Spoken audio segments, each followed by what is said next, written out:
Okay. Thank you for waiting, guys. I apologize for the delay in the stream. Roll20 had a little bit of a hiccup earlier, but we're all in.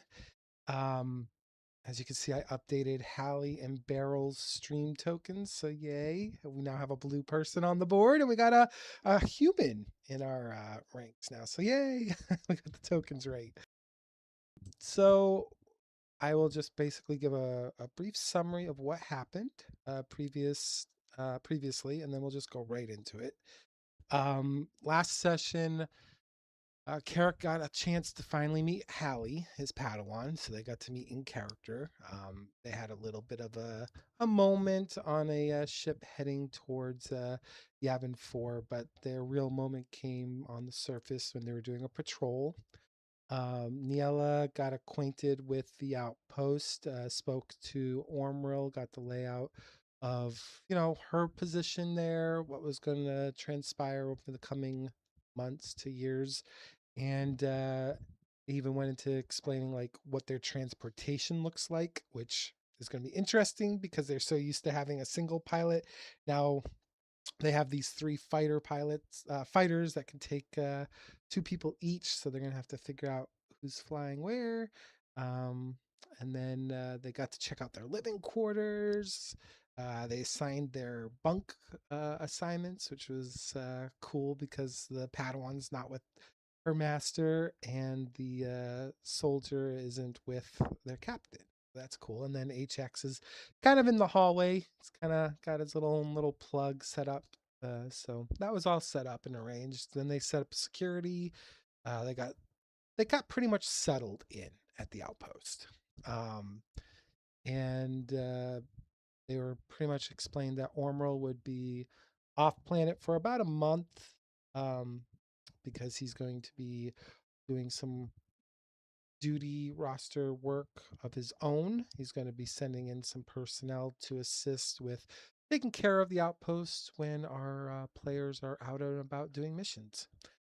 And it's pretty much, I guess, the best way to summarize. I mean, in the beginning of the session, it was mostly a shopping session. They did some modifications. HX modified his leg, and then Niella did some modifications to her armor. So uh, there was a bit of that going on too, and then some purchases for Barrel and Carrick as well. I think Carrick upgraded his lightsaber hilt with some modifications as well. So that was pretty much the first half, and the second half was all about Yavin 4 and the outpost. So that's pretty much where we ended up. They did set up a rotation for guard duty, and that's pretty much actually where we're going to start off. So, uh, Beryl, I'm going to ask you, who did you set up to do the first couple hours of guard duty while everyone slept? Looking at my notes, I forgot to write that down. So, I believe she probably took first duty just to double check the layout and set the layout. And I don't know if she would have taken anybody with her. You all were pairing up. So I think you and Niella, and then it was going to be me and Carrick. Okay. So I guess Niella and I would do the first rounds. And then Hallie and Carrick would do the second. And HX would be in the control room watching the screens just in case in the blind spots and so forth. Okay. And I don't remember if we fully worked it out that I could make a jerry rig port so I could charge and be in the control room at the same time. I don't think we got the jury rig in. Oh, that's right. You needed scraps. Remember, you needed enough scraps to do some of the upgrade work in the outpost to do that. Okay. That was so I'll charge on when the list. I have a list of supplies that you guys requested. And for character reference, we figured out it's not a leg, it's legs. Because your legs can be one thing and your arms can be one thing. So XX no longer walks around in a circle. You didn't want to have a hobble. Focus, and then we roll. We clear destiny pool and roll. Yeah, let me clear that first for you guys. This is where we're testing to see if everything's working in roll 22, huh? So let's see. There you go. Ooh, starting off strong for me.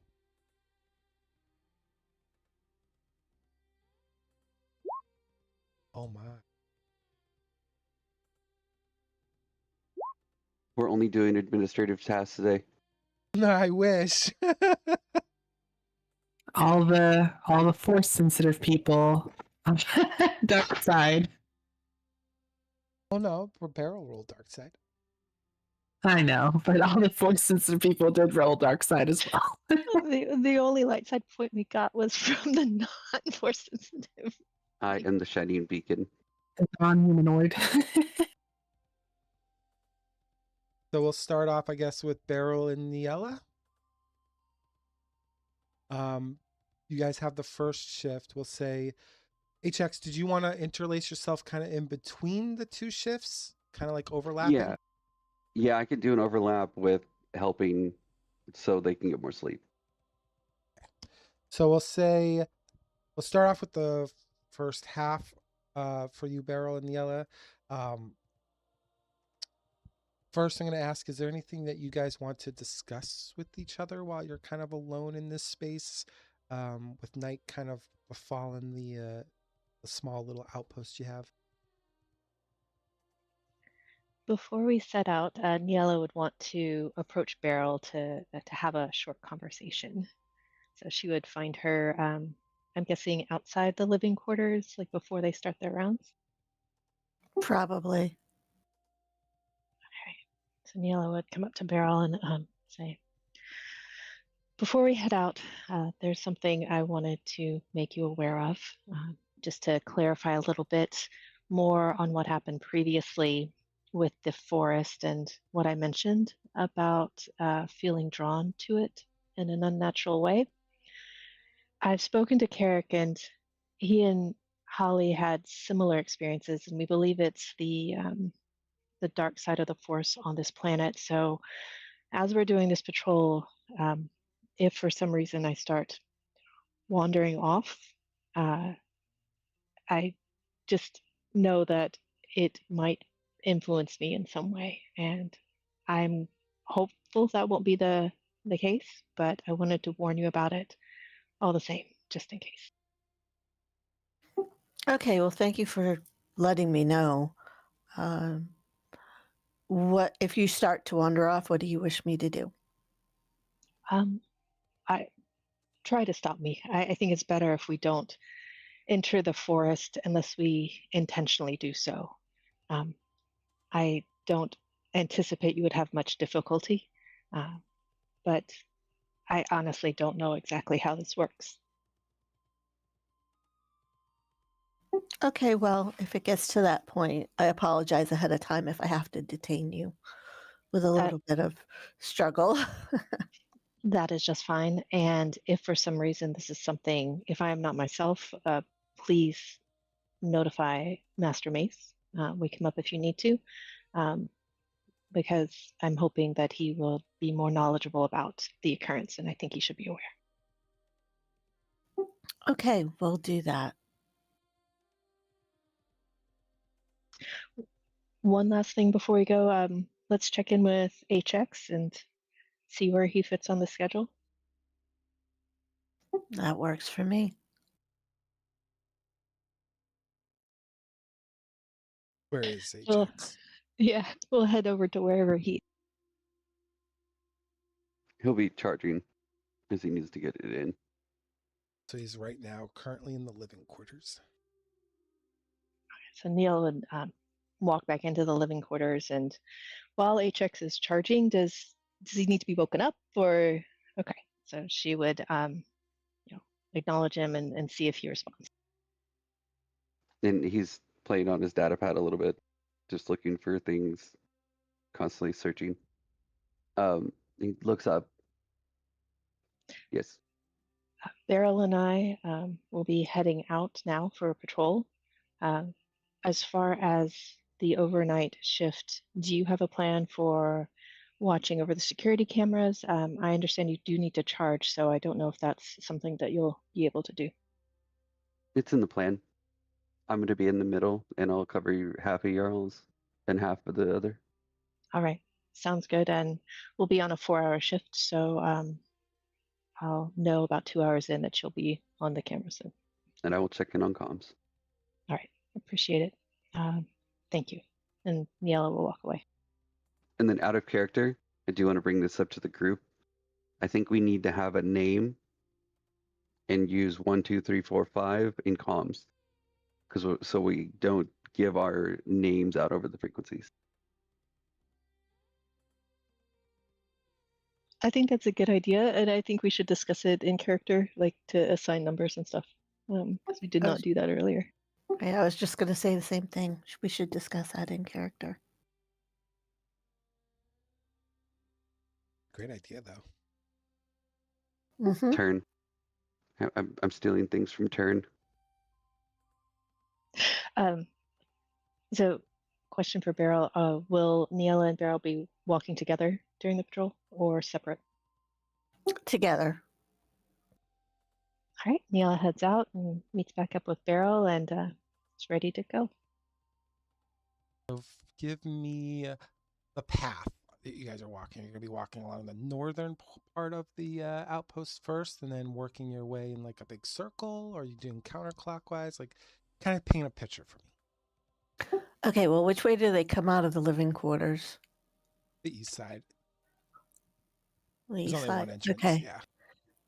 I had it in my brain that we'd start at the southwest. So we go down and we go to the forest edge and start working east around, making a big loop over to towards the water area around to the north and end up at the northwest. So counterclockwise. Yes. All right. So who's taking point? Niela or Beryl?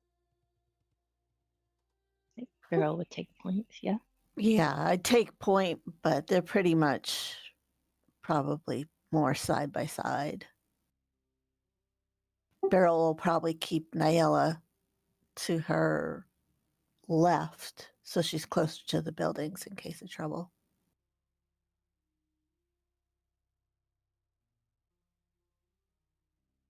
All right, cool. So what I'll have you guys do for your first hour, I'm gonna have well, this will be for your first 2 hours. So go ahead, roll a perception each. You can choose to have one person roll, and what I'll do is instead of just one boost dice, I'll give you 2 for that person, or you can roll individually with no boost dice, whatever you decide. What'd you like to do, Niela? My perception is just 2 die, green die currently. How about you? Same with me. Okay, I think pooling. I vote for Beryl to roll with the extra advantage, or however it's done. Perfect. So while she's doing that, Niela, I'm actually going to have you roll a discipline check then.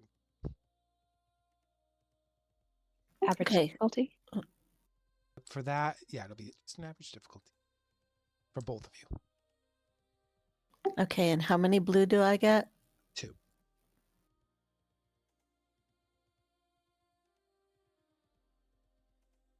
You guys did so much prep last session. That's where the extra blue is coming from. Oh, don't forget your blues. Oh, You can roll them separately. Just put 2 blue die and then hit that middle button.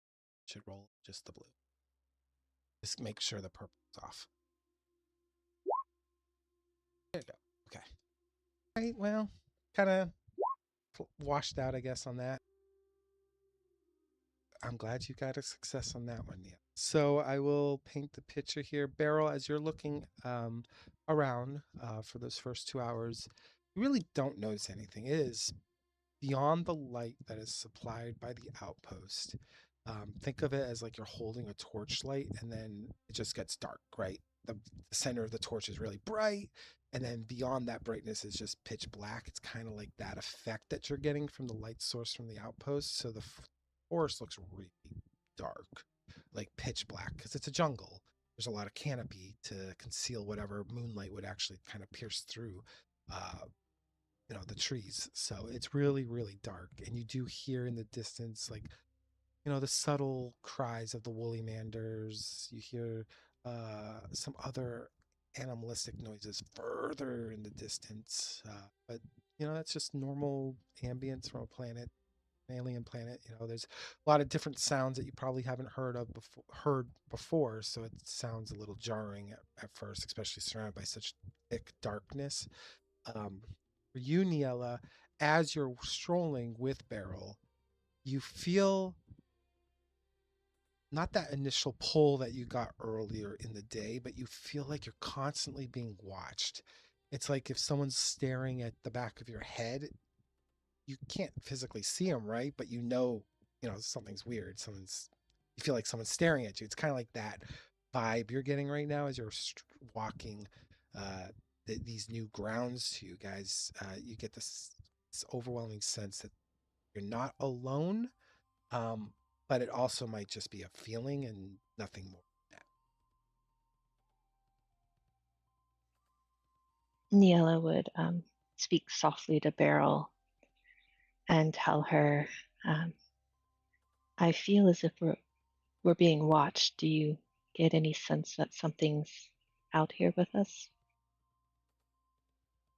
I don't really feel like anything's close, though I can't see all that well in this ultra darkness. But by the sounds of it, things are more at a distance. Just let me know if anything changes. And Beryl will actually take her blaster rifle off her shoulder. And she'll have that at the ready just in case anything wild decides to come out of the woods. Well, I should have mentioned this earlier, and I don't know if it would be helpful. I do have a fusion lantern we could take on our patrol, but I would pinpoint where we are at all times. Let's try doing it this way first. And then perhaps when it's not quite as dark, we can use the lantern so that we're not, like you said, we're not pinpointed. Okay, sounds good. At the end of the 2 hours, HX, I'm assuming you probably set some like internal reminder. You're done charging and you're still in the living quarters, but I'm assuming you're going to be moving towards the war room.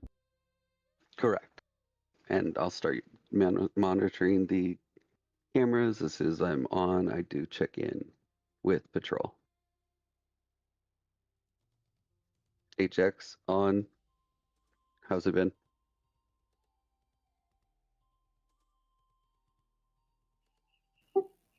See, Niella, did you want to do the comms or do you want Beryl to? Niella would look to Beryl to answer the question, as she's been on point. Okay.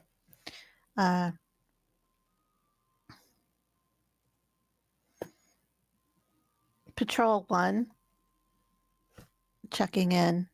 Everything seems quiet or normal, whatever you want to call this area at this point. Thank you. We'll be doing checks randomly. Roger that. Now, the cameras have night vision. They also have thermal vision, and they also have just a standard camera perspective. So you do have a couple settings with the cameras, which is awesome. They don't have other types of lenses or anything built into them that would support like ultraviolet or anything. But they got a couple settings, which is nice, which will help probably more so in this kind of situation than anything. What will happen is you tell me, like, how are you gonna watch the cameras? You're gonna follow them as they're patrolling, or you're gonna kind of follow ahead of them? Perspective. I was actually going to use the AI to split, and any kind of movement detection that's not them pops up immediately, and just I constantly flip through, just constantly watching all the cameras. Okay. And so then on the second half of your patrol, you will get a blue die from just HX. And if you both want to roll your perception, you'll both get the blue die on this. But now we're at the peak of the night. And there's a lot of heavy cloud cover over it. So while I'm giving you a blue die, I'm also going to give you a black die. So if Niella wants to throw the perception back to you again, Beryl, you'll get 2 blue die, but a black dice as well. Can I roll? Yep, you can roll a computer's check just to see if the computer picks up anything, and then just let me know what settings you're using, because that'll determine your difficulty. Interesting. I can use the highest. And what I was saying before, I just switch between the 3 at all times, essentially. Just kind of constantly channel surfing. So I will say, because you're switching between the thermal and the night vision, I will say it'll still be just a standard difficulty, just because you're also switching. Because if you're switching between all 3, you're also switching between the normal as well. So Correct. Yeah, it's in the rotation. yeah. Go ahead and everyone roll. Everyone will have 2 difficulty, except you'll have a black die if you. I mean, you'll still have the black die, Beryl and Niella, if you roll separately or together, or have Beryl just roll. So That's what I was going to say. Can I roll for the patrol? oh, well, you're letting the AI assist you on any movement, though, right? So probably not, unless you're specifically just observing them. Yeah, I've always got an eye on them. I'm their Overwatch. I will allow that, yes. So still need computers, or can I roll the perception That one with will 2 be blue? perception with the. You only get the 1 blue though, because they're not with you. But you won't get the black die because you have assistance from the machines. I'm letting them kind of tag team, so they're together. I'll keep it advantage for the next roll. Okay. And again, Niella, just 1 more discipline roll for me, 2 purple. Okay, I'm gonna take my advantage from the last roll to get a blue die, if that's acceptable. Yeah, of course. All right. You can go ahead and take my advantage too, since I'm not rolling this time. This one, she can only use her advantage. You wouldn't be able Oh, to max stack. okay. Yeah. Oh my lord. You're like, screw you, Force. So I will say you obviously succeed. I will say with the threat involved, so this is how it's painted for you. As you're going through patrol, HX notices nothing on the monitors, nothing that stands out, no heat signatures, nothing through the night vision, and nothing through the singular view. He's kind of observing just the general area. And Niella, while he's doing that, you are walking with Beryl. And again, you kind of feel like a chill go up your neck. It's like little goosebumps are kind of like forming on the back of your neck. And you feel like something's trying to like intrude upon the metaphysical aspect of you, but you resist it. You push back whatever that is, and the goosebumps kind of like just fade away with that. Someone kind of like had a cold air on your neck for a moment, even though you're in this very humid space. Neela would kind of shiver, not violently, just a little bit, as she feels that chill on the back of her neck, and kind of looks towards Beryl if she notices, and kind of shakes her head. Something's just not right here. Beryl's gonna glance over, more alert to the physical condition of Nayela. And now, did she say anything out loud or? Yeah, she would say, Okay. just something's not right here. Okay. So Beryl becomes even more on alert and is keeping an eye out, but she can't see hardly anything. She'll call in. It's Patrol 1 to base. Base. Yeah. Do you see anything? We're having some Nothing on monitors.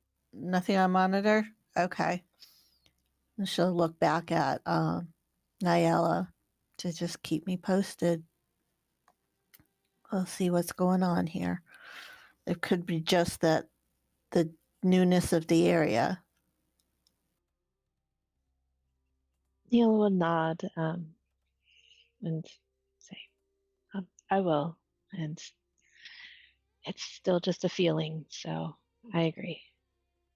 Well, I've been around enough Jedi to know that when they have feelings, to listen to them. So I know you're not a Jedi, but you spoke about having those feelings earlier. So just keep me posted. So if it gets worse, don't hesitate, please.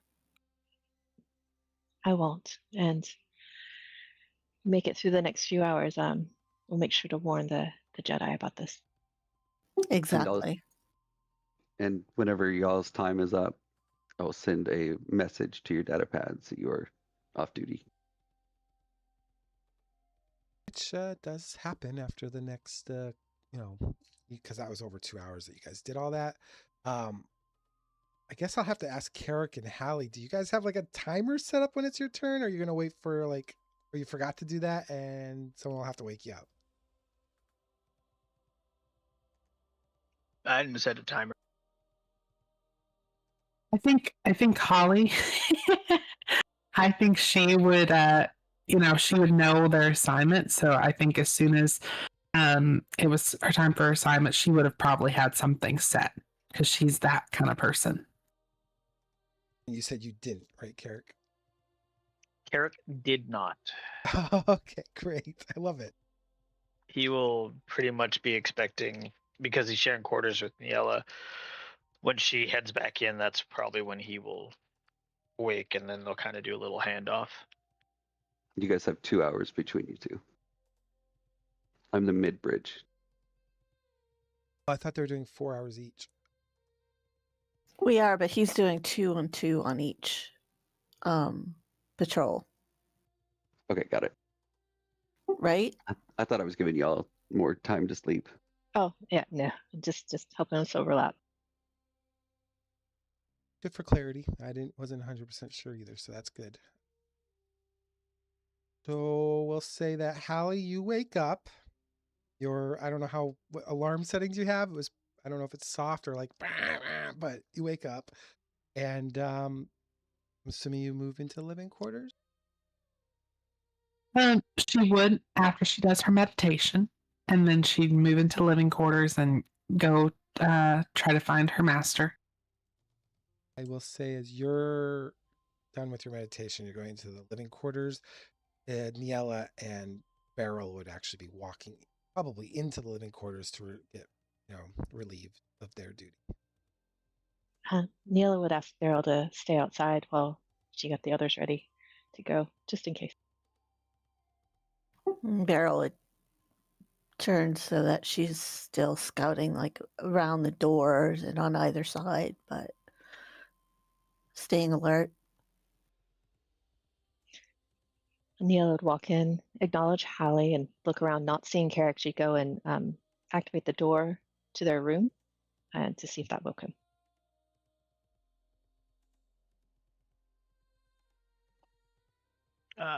With the door opening, Carrick will wake up, not like sitting up all suddenly or anything like that, but will wake up and sit up on the bunk. She would nod and kind of tilt her head out towards the kitchen area and walk back over to where Hallie was. Is she sitting at the table? Holly would be. She's actually just standing. She's standing, prepared to take watch. Okay. She would walk back out to that general area and nod at Hallie and ask if she'd slept well. Yes, Captain. I did sleep well. Was there any trouble? Mm, no obvious trouble. I do want to share something once your master is ready to go. Just so you are both aware. Carrick comes out of the quarters. He has his Jedi robes on, hood up, and has his arms tucked into the sleeves. Nods politely at Niella and at his Padawan, Hallie, and then greets them both. Good morning. Mhm. Good morning, Master Carrick. Just so you're both aware, HX is in the war room on security for the next 2 hours before he comes back to charge. So the remaining 2 hours of your shift will be on your own. We did not see anything during our shift, but I did feel something is watching us. Similar to, but not the same as the feelings from earlier today, or I suppose yesterday now, from the forest. So I wanted you both to be aware of that.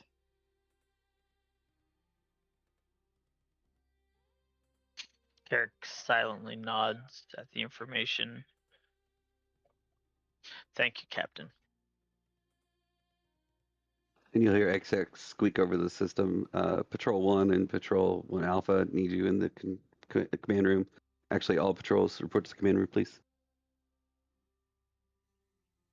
Hearing that, Neela would look between the two of them, nod, and then head out. Beryl heard it, but she's gonna stay outside. She'll look to Niella as she's passing her and just mention, you know what I saw or didn't see, so I'll trust you to report in. I'll stay guard.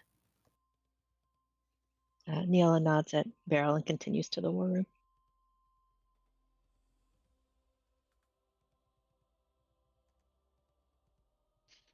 No, Carrick will head towards the war room per the announcement. And Holly's gonna follow Carrick. When y'all walk in, HX has right in front of him is a table. He's like, please place your comms here. Neela does as she asks, as HX has asked, and then walks out to Beryl and asks for her comm and promises to bring it right back. She kind of squinches her eyes a bit. It's like, what's this for? Thought we were already set. Security, HX is going to make a small adjustment. It shouldn't take long. Neil is totally trusting HX on this. She has no idea what he's doing, but assumes it's something that's useful. Beryl reluctantly hands over her comm. She's trusting in Niella as her commanding officer. I'm going to take each of the comms one by one and adjust them just a little bit so the little bit of shock can be had. And I'll say, okay, hand them all back their comms and leave barrels there for Neela to take back. If you feel out of sorts, if you have any visions or anything, let your partner know. And I'll point at a button. If you guys need to break a trance, hit that button. If they're having weird daydreams. Neela frowns just a little bit and looks over at Carrick to get his reaction to this. Did you make the communicators a bantha prod? No, a very small little bitty, like very small shock. I guess you could do a mechanics check with 2 purple and see how big that shock is actually going to be. 2 purple? 2 purple. Oh, just standard. Yeah, just standard. I will pull my advantage from previous.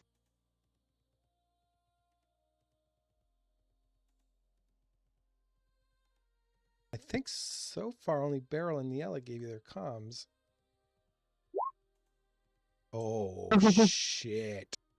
Well, I'm just gonna say when they ask for the comms, Holly is looking at Carrick before she'd hand it off. She's not gonna hand it off unless Carrick hands his off. Did you, Carrick? No, he held it in his hand, but he didn't hand it over yet when he said that.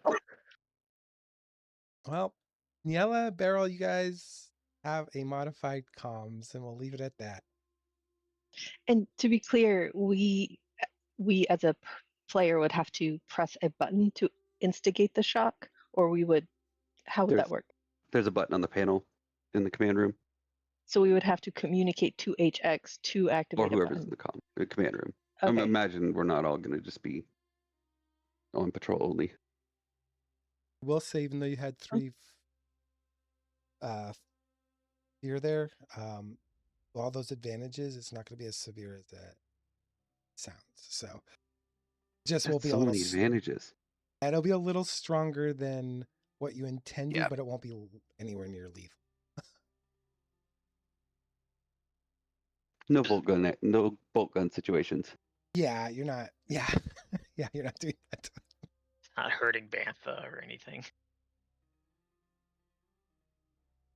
It'll be a little stronger than like a dog, one of those electric dog collars. It's a little stronger.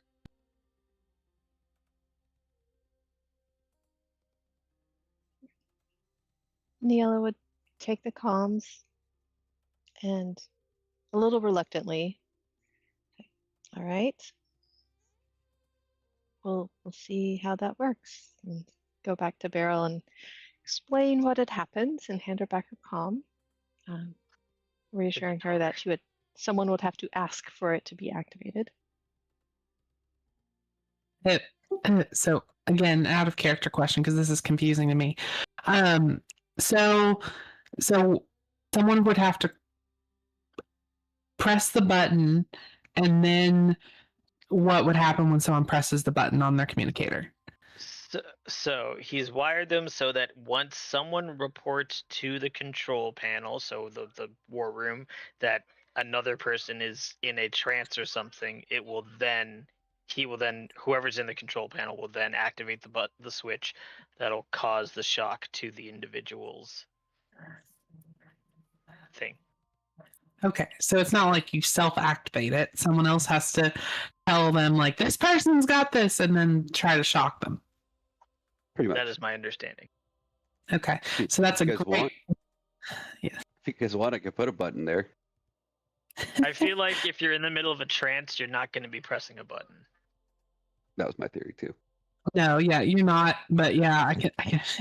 Here, you sure, Carrick? You don't want to get yours switched over, and then your Padawan can just be like, "Hey, I think he's in a trance. I think he's in a trance again." Oh my god. Or Niella can be like, "He's still asleep. Hey, we need to buzz to wake him up." Wake him up.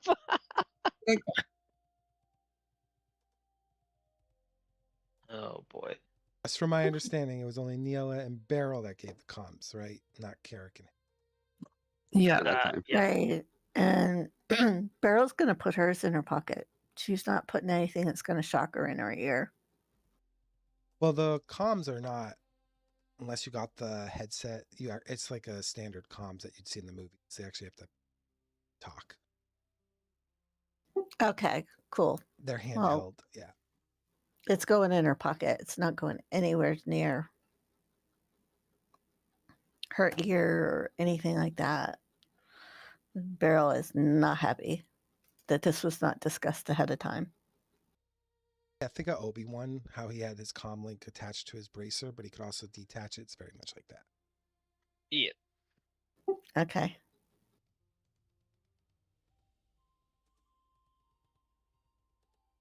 I'll let you guys respond to HX, Carrick and Hallie, and obviously Beryl with Ellis. I'll let you guys play out this scene here. Before we continue. Carrick will be, as the strong force presence may be causing a lot of these influences.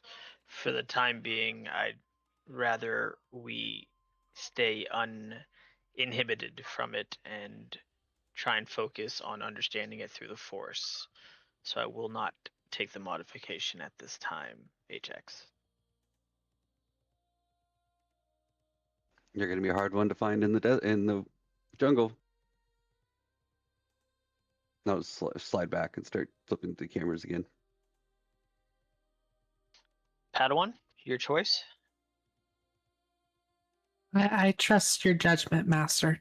I also will not be taking the droid's adjustment.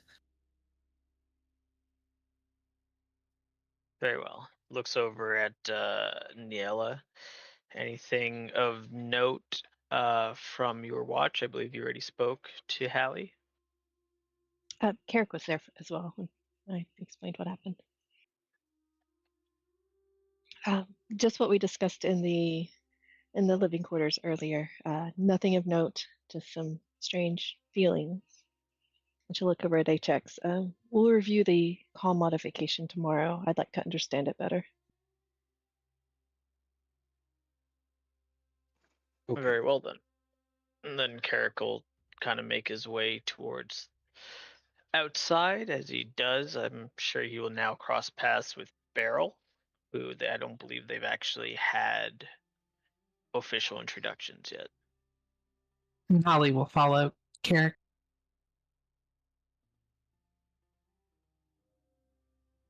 What's Beryl's expression right now? So they have an idea of what's surface level for you, Beryl. Right now, she probably looks like her token. She's looking, she is not happy that modifications were being made without her knowing of anything that, especially to do with security.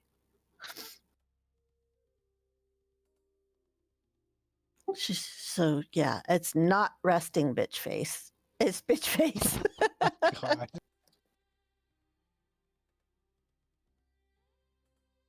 And you're gonna say anything to me? We got onto all the out of character questions, but did you have to anything you want to say to Niela or Niela say to Beryl before the Jedi came out? Neil would just say that we'll review this in the morning. Beryl will look at her and say, yeah, I'm not happy about this. This should have been discussed with us. Yes, we'll discuss it further after the night shift ends. Yes, Captain. Now the Jedi are outside fully. So the four of you are outside. HX is still inside reviewing the monitor feeds.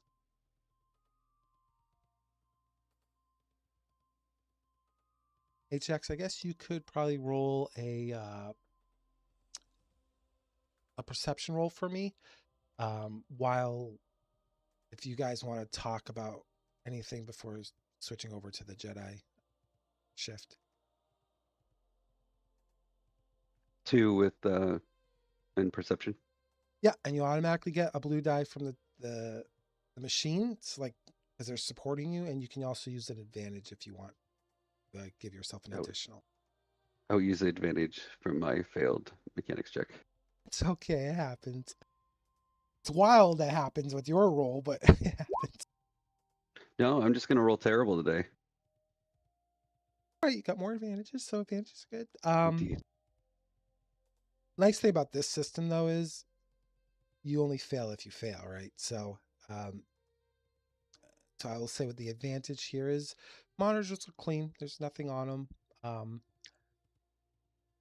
So I guess it's kind of like a partial success because the story narrative is, you don't see any threats surrounding the 4 sentient lives outside the war room that are kind of just hanging out by the door at the moment. Indeed.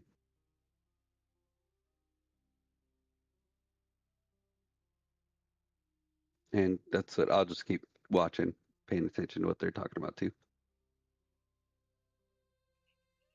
Neela doesn't have anything else to say right now. She'll just nod to the others and head off to the living quarters to get some sleep. Beryl will bring up or ask if she remembered correctly that towards the west is where she thought Nyella had gotten more of the strange feelings earlier in the day. And she'd look to Carrick as she says this, or as she asks this. Were you also getting them there? Carrick will nod and say, we've had a lot of force sensitivity in this place, so yes, it's coming from those directions as well. Okay, well, my suggestion, we went, and she describes the route that she took, Nyella. I remember also over by the water, there was some activity. But, Very well. Thank you. Yeah, just be on the lookout. And if you need anything, I guess I have my comms. Just don't press the damn button. Or have the button pressed. I'll be here. He nods politely. And Holly nods as well and says, I hope you rest well. Probably not, but thank you. I'll leave you to it. Also, I don't know if it was discussed or not, but you'll go ahead and don't use your names, please. You're, what is it? Patrol 1. Patrol. You'll be patrol 2.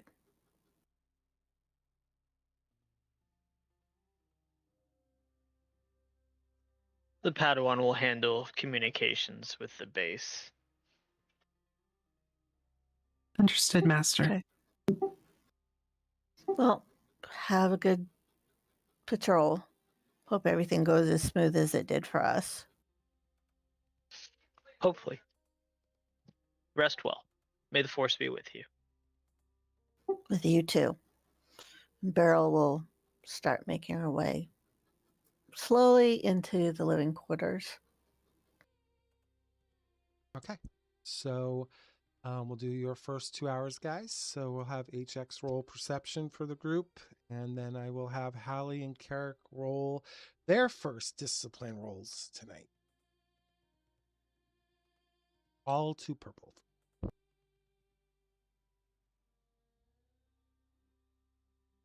You still get the 2 blue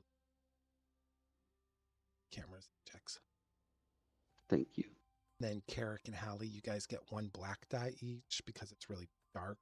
But I'm going to eliminate the black die for Hallie because I believe she actually has low light. So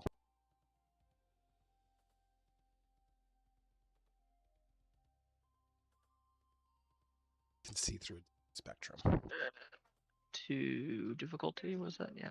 Mm-hmm. Yeah. Hallie won't have the black die. Yeah. Just perception. Oh, you don't have black die on this anyways, Carrick. This is this one. I'm sorry. No black die. Remove the black die. No black die, just 2 difficulty. Yes. And discipline, you said, or perception? Discipline for you.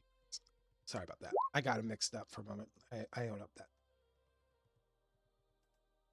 So yeah, this first 2 hours, HX, the monitors are quiet. You do probably catch the glimpse of like two eyes flashing against like the night vision. But when you zoom in on it, you realize it's just a small woolly mammoth just kind of making its way through the forests. It's a primate looking thing. It's got long arms, short, stubby legs, and it's got like elongated face. But it's just a native creature, and it just seems to wander away from the clearing once it seems to identify Hallie and Carrick through the darkness and scurries away. And while you're seeing that, Hallie and Carrick, you both kind of get the sense that it's the same thing that Niella had. You feel like there's a presence watching you, but it's that sensation like it's not necessarily someone actually is looking upon.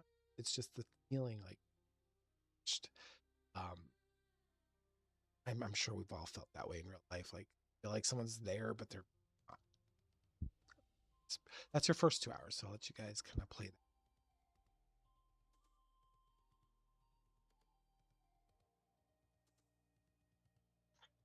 that. As they, I guess, continue their patrol and they sense this, they don't. Carrick doesn't at least bring it up. They are aware of what they're feeling, but not necessarily talking about it. He then stops at one point and looks to Hallie and goes, "How did you rest?" I rested well, Master Maze. And you? Well enough. And your meditations? I did them this morning, as I have done. They were insightful as always, though I do sense the stronger presence here, as I'm sure you do as well. Yes, and we must remember to hold on to the Jedi code when these presents are felt, to help us center ourselves against whatever we may be dealing with. Yes, Master. Do you remember the fourth tenet of the Jedi code? Yes, Master. Recite it. There is no chaos, there is harmony. Some from the outside may seem like this planet is in pure chaos, with the force powers pushing and pulling. As it says there, that is not the case.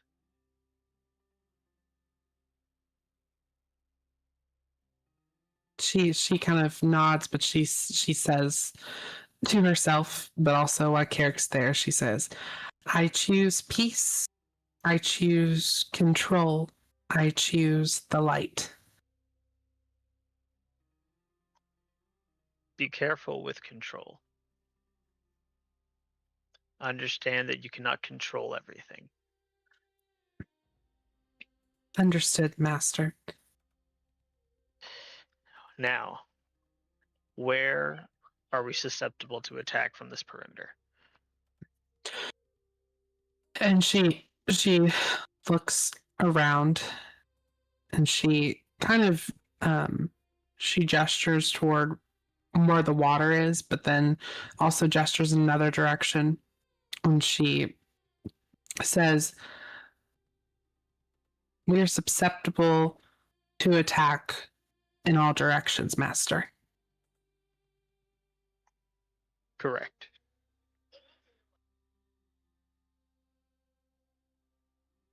How can we fortify ourselves to eliminate some of those factors? And she takes a breath and she says, to fortify our surroundings, we must fortify ourselves. And to fortify ourselves, we must remain strong and disciplined. He nods, silently accepting her answer, and not giving anything additional back at that time.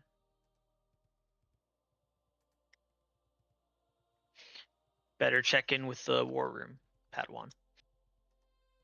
Yes. And she would get her communicator and she would say, Squadron 2 reporting. Base. We are sensing no abnormalities. Do you see anything on your end, base? I'll clear this end. And is it about my time for 2 hours to go down? Yeah. Now it would be like your system's probably telling. Be A a little little low. charged. Yeah. Base will be signing off at 0047. Time now 0045. Understood, base. Set to recharging coordinates. Squadron 2 out. Out. And then HX will unplug himself from what he's plugged into and go get in this charging port. All right. Awesome. And last 2 hours then, Carrick and Hallie, you can either roll perception separately. Keep in mind, Carrick, you'll have a black die, or you can let Hallie lead the perception and she won't have the black die and she can take a blue die from you as assisting her. I'll let her lead perception. What's your perception? That's fair too. Your perception might be What's higher. your My perception is 1 yellow, 1 green. Okay, mine is 2 green, so I'll get a blue and 2 green if I do it. Or I guess we either do it separately or we do it with me, right? Yeah, you can do it separately too. It's just Carrick will get the black and you won't get the blue. Okay, it's fine. Do you want me to do it? Yeah, you do it with the blue. Okay, that's what I will do.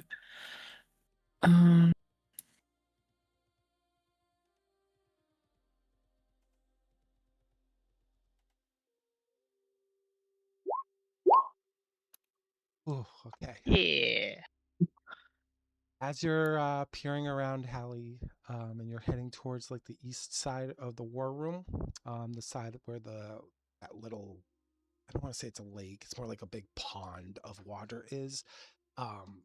It's far enough, so it's not like you're right. But you do hear like a splash, and you do see the silhouette of a serpent-looking thing, kind of like making its way into the water. You watch it curl up along the surface of the water for a bit, and then it seems to exit back out into the jungle. But that's pretty much all the movement you saw within that 2 hours. Obviously, before you react, I'm going to have you and Carrick both roll discipline one more time. But now that you're at the peak of the evening, and there is a certain reason why I'm having you roll this, but I'm not going to tell you what that is exactly yet unless you discover it. But you guys will have 3 purple on this one. Just 3 purple. 3 purple. Yeah, no black dice on your discipline because that's not being a so.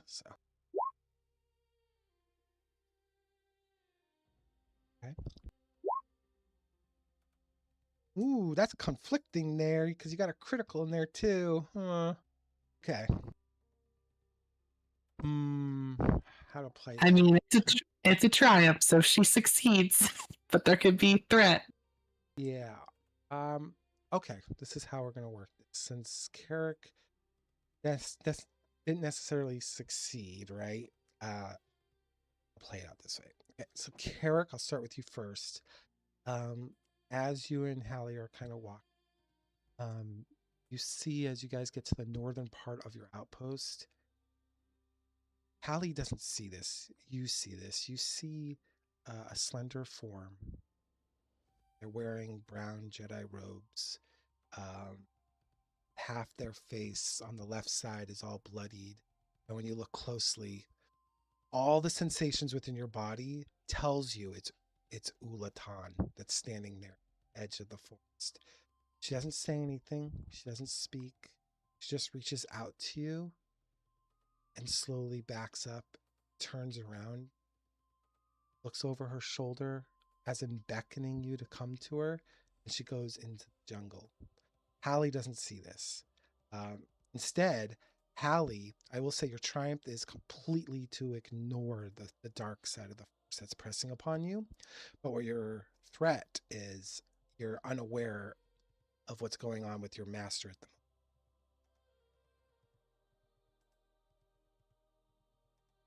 moment. Love it.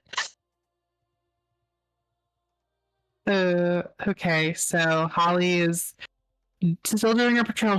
I'm gonna say she feels like I'll say she feels like the weight of maybe that darkness around her, but she kind of goes back into a meditative kind of trance as she does, and as she feels that, she just recites the code, and she keeps saying, "There is no passion, only serenity.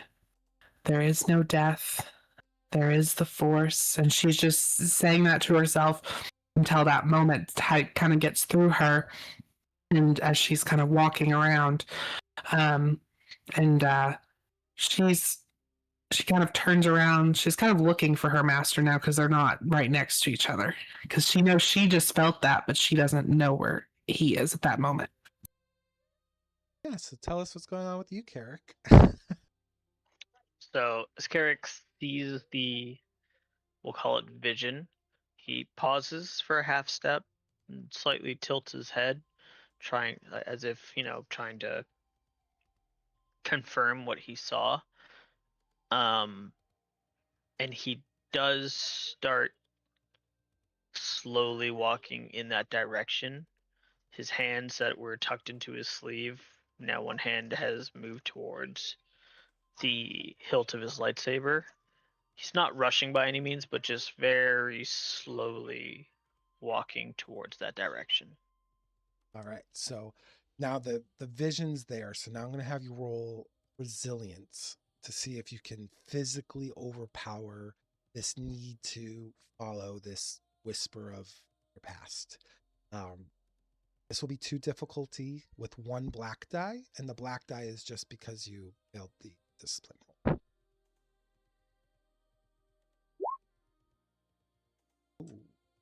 Okay.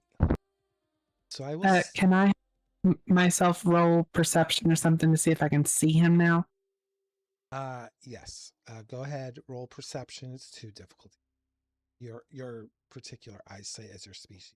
It's like that. The darkness doesn't impede you the same way as it does for like Beryl, Niella, and stuff. So, Carrick, I will say, physically, you're trying to resist this urge to follow this ghost, but you just keep walking. And while you're walking, Hallie has lost you. She actually went to the east side of the war room while you're walking towards the west side. Not necessarily towards the water, but you're walking to the northwest towards the jungle. So you guys kind of had to split up by accident. That's okay. I will say, as soon as she realizes she cannot see him, she's going to get on her communicator and she's going to try to reach the captain or Beryl, one of those two. She's going to say, Squadron 2, we've lost Master. We've lost Master Maze. So, would Niella, she would have her calm nearby. She'd be asleep. I'm assuming this would wake her up. I'll let you decide that because I don't know how light or heavy of a sleeper your character is. In general, Niella is a very light sleeper. She can fall asleep easily, but it's not hard to wake her up at all. All right, and that makes sense. You being a doctor and stuff, falling asleep quite a bit in your work, but you probably woke up promptly when your meter, your machines would beep and stuff, giving you warnings. So. Her pager goes off. Yeah, there you go. Oh my god, a pager. Okay, so Niella wakes up to the sound of Holly's message. Doesn't process everything because it woke her up and she didn't hear it all. So she'd pick up her comms and say, please relay again. And Holly's going to say, she's still looking around. She's like, Master Maze, I cannot see him. He is not on the perimeter. So Neela will quickly get out of bed and start heading out and say, what's your location, Squadron 2, and have you tried to reach your partner on comms? Holly is going to relay that she's on the east side of the war room. Yeah, that's what she's going to say. And she's trying as well to contact Carrick too. So she's going to say, I'm trying to contact him as well. Okay, I'm on my way to you. And before leaving, she would attempt to wake Beryl to let her know. Beryl's already up on our feet. The minute the first message came through. So she's ready to go. So Neela will ask Beryl, can you get to the war room? HX is charging and we don't have any eyes. I will go find Hallie. Just be careful out there. Remember those feelings. I will. I'll stay in communication with you. Okay. Roger that. Beryl. She lets Beryl know where she's going, where Hallie said she is. Okay, I'll keep comms open. So while you guys are kind of mobilizing Carrick, you do get to the right of the edge of the forest. You still have the clearing behind you. I'm going to have you roll one more time for resilience, but now the difficulty has moved up to 3 instead of a black die. So no black die, but 3 purple. You still see that silhouette of Ula. Okay. Hey, it's a story, right? So here we go. Carrick, maybe somewhere deep in your subconscious, you really miss Ulatan. Whatever this image is, it looks so real. Like you just see the silhouette of her form kind of cutting through the foliage, and it's so realistic that the foliage actually moves with her. And she keeps looking over her right shoulder, kind of motioning her right hand for you to follow her. Her movement's lithe. It's very quiet. You don't even hear like the snapping of branches or the shifting of leaves. It's just like you're in a dream, but it feels so like it's tangible to you in this moment. And you hear in an undertone in your mind, like this soft feminine voice, but it has like mutable echoes coming from it that have various genders following it. You hear male voices and hear like a gruff voice kind of mixed in with this female voice, and it just literally asks you to come. But it's so enchanting and so enthralling. Like these other voices that seem to be amplifying with it are just kind of like giving it more of that magical essence to it, I suppose. And that's weird to say magic in Star Wars, but it's like a very unreal sensation that you're getting. And she just keeps asking you to come forward. And just side note, Hallie rolled a dark point, and she's going to use that dark point to try to sense Carrick. Let me write it.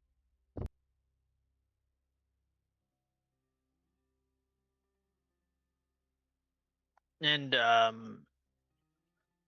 he hasn't been able to hear them trying to hail him over the communicator. Say that one more time. He has not been able to hear them trying to hail him over the communicator. No, so that's why I had you roll the resilience, because I was going to see if that was going to snap you out of it. Okay.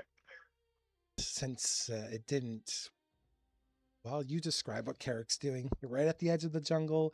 You see Ulatan's form. You hear this voice. It's her voice, but it's like, well, you've seen the Clone Wars. It's definitely like echoed voices mixed in with hers.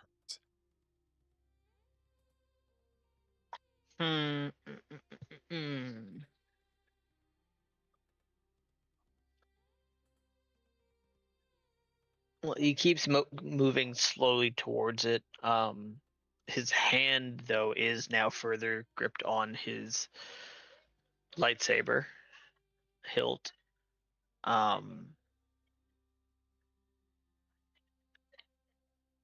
He knows something's wrong, but he's still drawn towards it.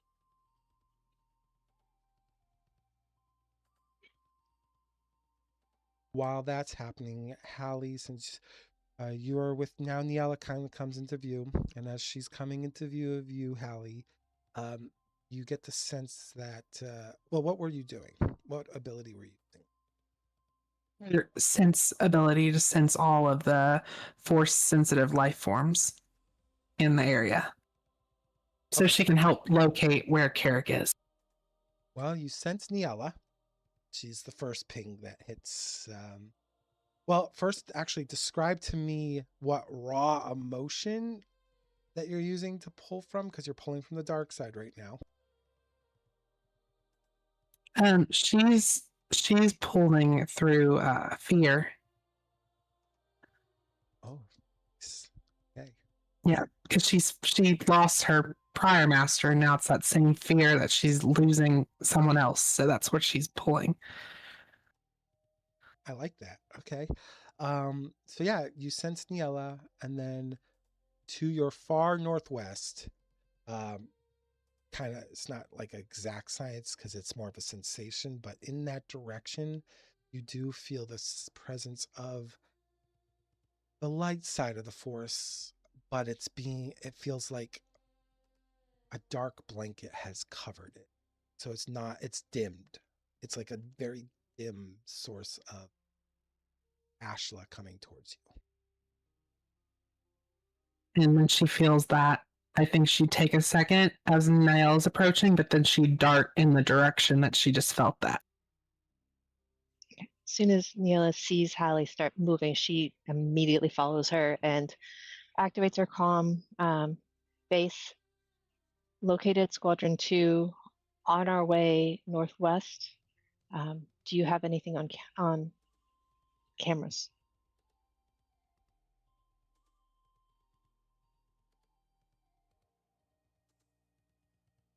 Beryl? I'm sorry. What was that? Niella is just letting Beryl know, calling her base, that she's located Squadron 2 and they're on their way in the northwest direction, and asking if she sees anything on the cameras.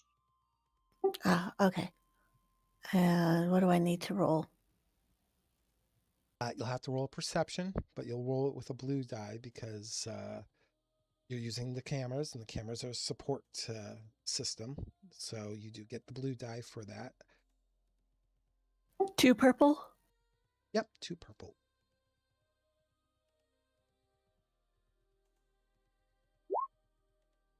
Oh my gosh. This is a rough night. Our rolls are I terrible, don't think I see anything. and you haven't used any dark side against us. I know, I haven't. He hasn't needed to. HX is going to be like, after this all over, I told you the little shock would have been helpful, right? Me, never. Okay, so Niela's running after Hallie, but hopefully within distance of her. And I'll say, Beryl, yeah, you don't see anything. You just see Hallie and Niella booking it towards the northwest direction. Okay. So she makes sure that she keeps the cameras facing that direction, or keeping an eye on those.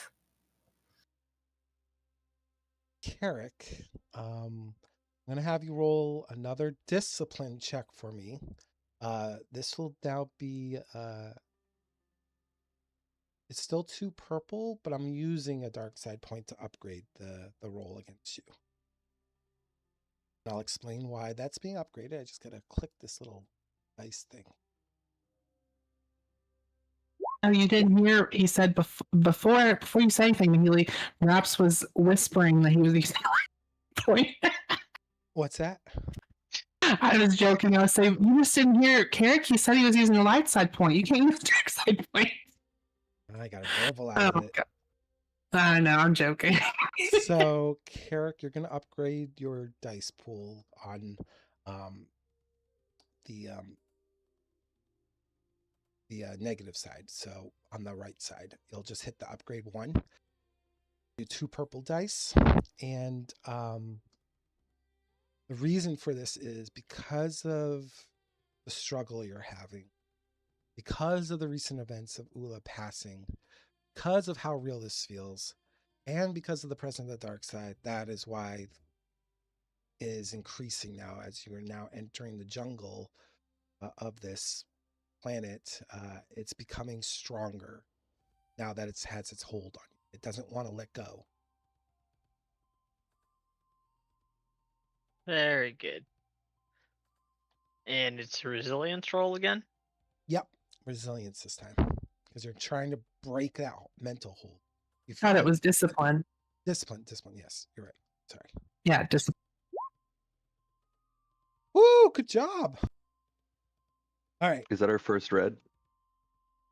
Yeah. Maybe. I know I've downgraded your dice. It's been a while. I think the big bad Jedi that we fought had upgrades on our attacks. Yeah, and the system's updated the colors a little bit too. Oh, Carrick, you maybe not been able to like physically overwhelm whatever this was, but you finally find some sort of inner strength to push the darkness from your mind and away from your general space. As you do, you just watch Ula's form kind of turn around. She looks at you with a sad, defeated face before her form just washes away. Mist just kind of blends back in, and you hear the sounds of padded footsteps coming up from behind you as Hallie and Yella kind of are approaching. Master! He turns on his heel, still has his hand on the hilt of his lightsaber, and then makes eye contact with his Padawan. And she's gonna look at him. She's gonna look at him in almost like a little bit of a stern way. And she is going to just say, there is no emotion. There is peace. Pauses and blinks a couple times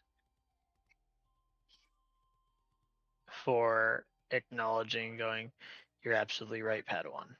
He puts his saber hilt back at his hip.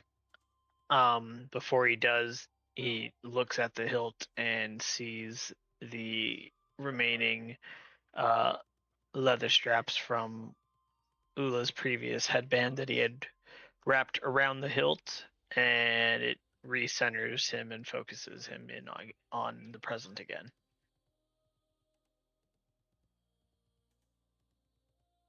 And Niella, since you're awake again, I'll just have you roll one more discipline. I'm sorry. 2 purple. It's the hours. It's the 2 hours that I'm in. So, Niella, you're fine. You're well rested, at least compared to them, and you got that fortitude behind you.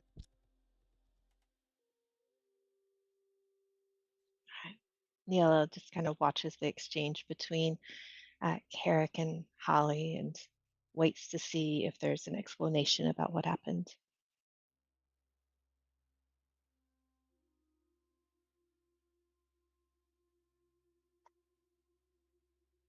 I believe the Force is trying to tell us something.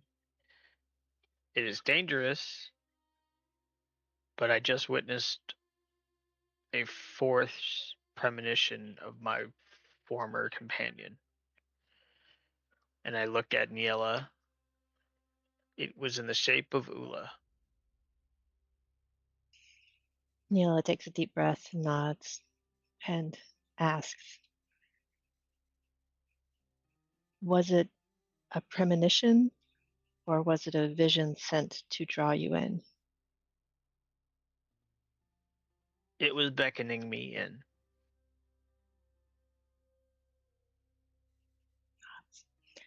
All right, we should head back to the war room now. Where the sergeant is. What time is it? I would say, to make it sense to us, it's probably around like 6, so the sun's slow. Like you could see like the transition between night and morning. Okay, so the sky's getting lighter. Okay. Yeah. We should debrief, cover everything that happened, and see if there's anything we need to follow up on. He nods and follows Niella in. As he does, he gives Hallie just the slightest pat on the shoulder. Holly nods. She would follow them, but she is feeling unease because she reached out to the dark side, basically, to sense Carrick, so she feels that. And she doesn't, it's like she's sick to her stomach a little bit. Is it a visible kind of feeling on her face? Like, is it like wearing on her kind of thing? Yeah, it would look like she's sick. And I'm perceptive to this. GM, do I have to roll for it, or is it okay, common knowledge kind of thing? It's up to Hallie. It's fine. You could see that like she looks like she ate something bad. That's how she looks. Well, he takes a mental note of it after he pats her on the shoulder. And then they continue inside. So what we'll do here is we'll take our little break, and then we'll get back and we'll do the whole morning of it. So. Oh, good. The morning after pill. Yeah, no. Oh my god. It'll be about 15 minutes, guys. So enjoy your break, and we'll meet back up. Okay.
You were supposed to bring balance to the force. You were the chosen one. You were the chosen. I'm glad we Seriously, got I that on the think stream. if we run anything else like Call of Cthulhu, I think you need to be our DM. Okay, so we are back. Everyone back? Back. Yeah. All right. So it is morning time. You guys just got Carrick away from the jungle and whatever. Well, I mean, you know what he saw, but how he saw it was probably lingers just with Carrick. So what are you guys gonna do now? I'd like to call everyone to the war room to sit down and have a discussion. Debrief time. Beryl's already there. She's still looking at the camera feeds. Ajax will go in and take up his position at the console.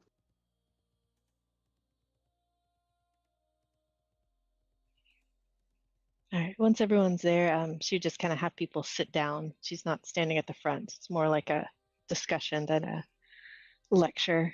And ask Carrick and Holly to describe their shift and what had happened. Holly would kind of, she wouldn't really say anything, but she'd be beside Carrick as, that was asked. Carrot will mention what had happened to him. I once again felt the strong presence of the Force. I felt inclined to go closer and investigate it. It seemed like it was trying to get me to follow it into a direction, into the forest on the outskirts there, and it showed me a vision of my now fallen former friend. I'm going to do a search in the cameras, and I'm going to watch where Carrick walked outside, if he did walk outside the camera range. Yeah, I'm not going to have you roll for that because it's all recorded. It's not like it's being encrypted from you. When you look back at the camera feeds, you notice that once he enters the jungle, he comes out of sight for like the camera's range. Because even night vision has a certain range to it, and he just falls off into darkness. I'll pull that up and show the crew on the console's display.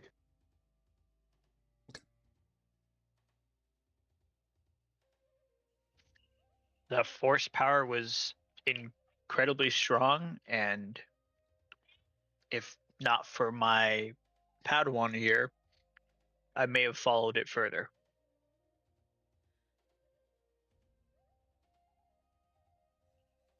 Neela nods and says, well, it's good we're working in pairs.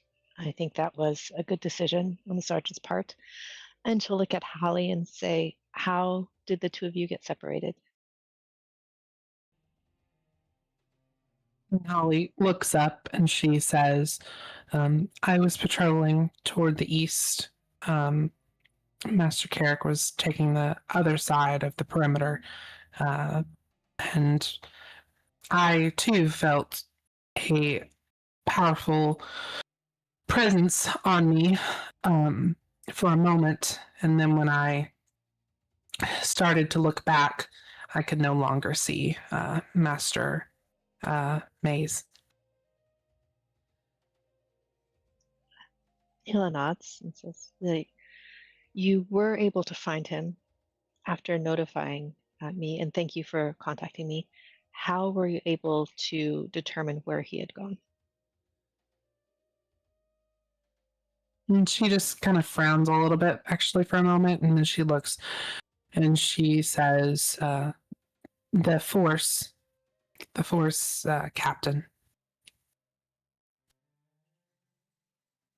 I see. By the Force, are you able to sense him at all times? And she kind of tilts her head slightly and she says, I can sense all force users within a perimeter. I do need to concentrate to do it. But yes, I can locate them. And she kind of looks to Nyla a little bit and then looks over to her master, and then she just kind of, goes quiet. That's good to know. And it's lucky you were able to sense him and we were able to find him so quickly. Carrick kind of squints his eyes at Hallie and remembers the expression and the weight that it seemed to have taken on her, and then does plan on speaking to her afterwards. And then looks back at Niela. As far as separating, Hallie was doing as was required. I will not expect her to be by my side at all times, especially as part of her training. And her reaching out worked exactly as it was supposed to. The issue with the visions and whatnot, I believe, would have happened whether we were separated or not. Understood, Master Mace. I will say, though, that with the strength of these visions, it may be beneficial to say at a certain proximity in the future, but I will trust to you and Holly to determine your patrol. And she'll look to Beryl to see if she has any questions or any comments on this. I agree. A certain proximity is needed, whether force user or not, just to be on the safe side while we're on patrols. The other times, it's totally up to you or your orders. On the system, I'll pull up every time anybody's mentioned any kind of weird feeling or whatever and play and link them together and see how many times that's happened and show the people what's happening. That's helpful. Do we see a pattern as to where these feelings that we've gotten are occurring, or are they all around us? I'll pop up a heat map wherever they are. Well, They didn't Holly's gonna speak up at that, and she's going to say, Yavin 4, she says this planet itself has strong force density. So we will not be able to escape these feelings or visions per se, but we must remain vigilant. We must remain disciplined. And she just kind of looks around for a moment, like she's thinking of something. She's like, our perimeter will remain exposed while we are on this planet. Understood, Padawan. And yes, I agree. We are quite exposed here until we're able to build any sort of defenses. What I'm trying to determine, and I think the answer is there isn't any specific force or entity that is approaching from a specific direction, and more so that this planet has enough that it is all around us. I'm going to ask an out of character question that, because I know technically I have advantage on anything involving Yavin 4. Is there anything that I guess that I would roll on to just say maybe there's this one specific thing that could be, an anchor point, or is what kind of Holly said so far pretty much all there is? I think both you and Carrick can go ahead and roll a lore check for me. I will give. There's actually not going to be any advantages on this because what you're searching for actually isn't Yavin 4 related. So, Go ahead, roll lore check, and I'll see if I can give you like any information that can maybe help resist or build a fortification against the dark side. Standard difficulty. Um, Standard for you, Carrick.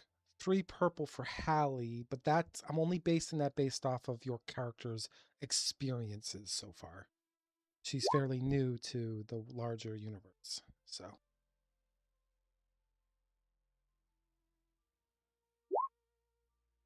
Nice job. Okay, so Carrick, as always, these rolls don't seem to work in your favor usually. These lore ones. When you try to recall it when you're listening to Tally, you just hear your master's voice in your head going, "You really need to pay attention, Carrick. Like focus. I know you want to be out there on the training fields, but you need to focus now. We're in class." You hear his voice kind of like almost chastising you. While Hallie, you actually recall during one of your meditation sessions back at the temple, before you even had your first master. This was in a lesson with a bunch of younglings and mixed Padawans. So some of them had masters, some of them didn't, and you were amongst the younglings, but you were an older youngling, and you remember being in a meditation class, and you remember one of the students going, "Now, master, what if the dark side is really strong? How am I supposed to resist it?" And he went on to explain that in order to resist the dark side, you have to utilize various meditation techniques like the meditation of emptiness, um, also moving meditation, which would be taught later on um, as you become a knight because it's more higher form of meditation. But he also said there are instruments within the Jedi's care that can help resist the dark side by amplifying your meditation techniques. And these were called meditation crystals. They were typically things like the Ancares sapphire had healing force, healing properties to it. Um, it also had the ability to strengthen the mind. This was during your studies of the metaphysical properties of crystals and the geology of which they were born. It was like this huge, like, series of classes that you went through, and you being the studious Padawan that you were, you also know like black obsidian can also produce some sort of grounding effect, but it doesn't have like a true connection to the force. It's almost like it protects you in a different way, and they tried to explain it, but that was a little bit of a higher level thing. But you do specifically recall, like, yeah, there are other ways to protect us, and um, you may need or require the need of like these rare meditation crystals that are found in the halls of Jedi Temple Coruscant. They're very few, far between, but they do exist, and they are very safeguarded by the Jedi, and for a very obvious reason, because the Jedi Temple itself is built on a dark side nexus. So there you go. Okay. So with that, Holly is going to just say, kind of to better fortify themselves. She speaks about the meditation of emptiness, but also about the meditation crystals that the Jedi Temple has, and how those crystals themselves, if they were to have them, or potentially something similar to black obsidian, they may be able to create a barrier of some sort that could help insulate the compound for the force. However, no, I guess no standing barrier or wall is going to keep the visions that try to penetrate their minds out. That's what she'll say, I guess. So just summarizing that. I'm gonna I'm going to use the database and find if there's any kind of probes or surveys or anything done on the planet looking specifically for those two different crystals. On Yavin 4, Correct. I won't even have you roll. Yavin 4 at this time period is very isolated from both the Sith and the Republic. That's kind of why we're using it, because there's not a lot of history that we break. So there is no like satellites or even probes in orbit of this world. I was more talking like something that was sent to the actual planet, landed, crashed, looked at it, whatever. Yeah. A survey probe, because we wouldn't have landed without knowing if there was oxygen and the basic things. Well, Yavin 4 it's known. It is known. Like the Jedi know about it, the Republic know about it. They know the conditions of Yavin 4. Yeah, it's part of the charted systems. Yeah, it's a very well established historical world. It's just has been primarily off limits, and now you kind of get the reason why it's been off limits, especially for Jedi. Uh, so it is very curious that they would ask you to be on this planet at this time, but it's also because perhaps you being on this planet, no one would expect you to be on this planet because it's kind of like one of those taboo worlds. It's got a very rich history though. Like I won't spoil it for you, but there's a lot of stuff that went on, and yeah, that the Republic and the Jedi are very well aware of, so they would know the conditions of the planet. So they wouldn't have had to send a.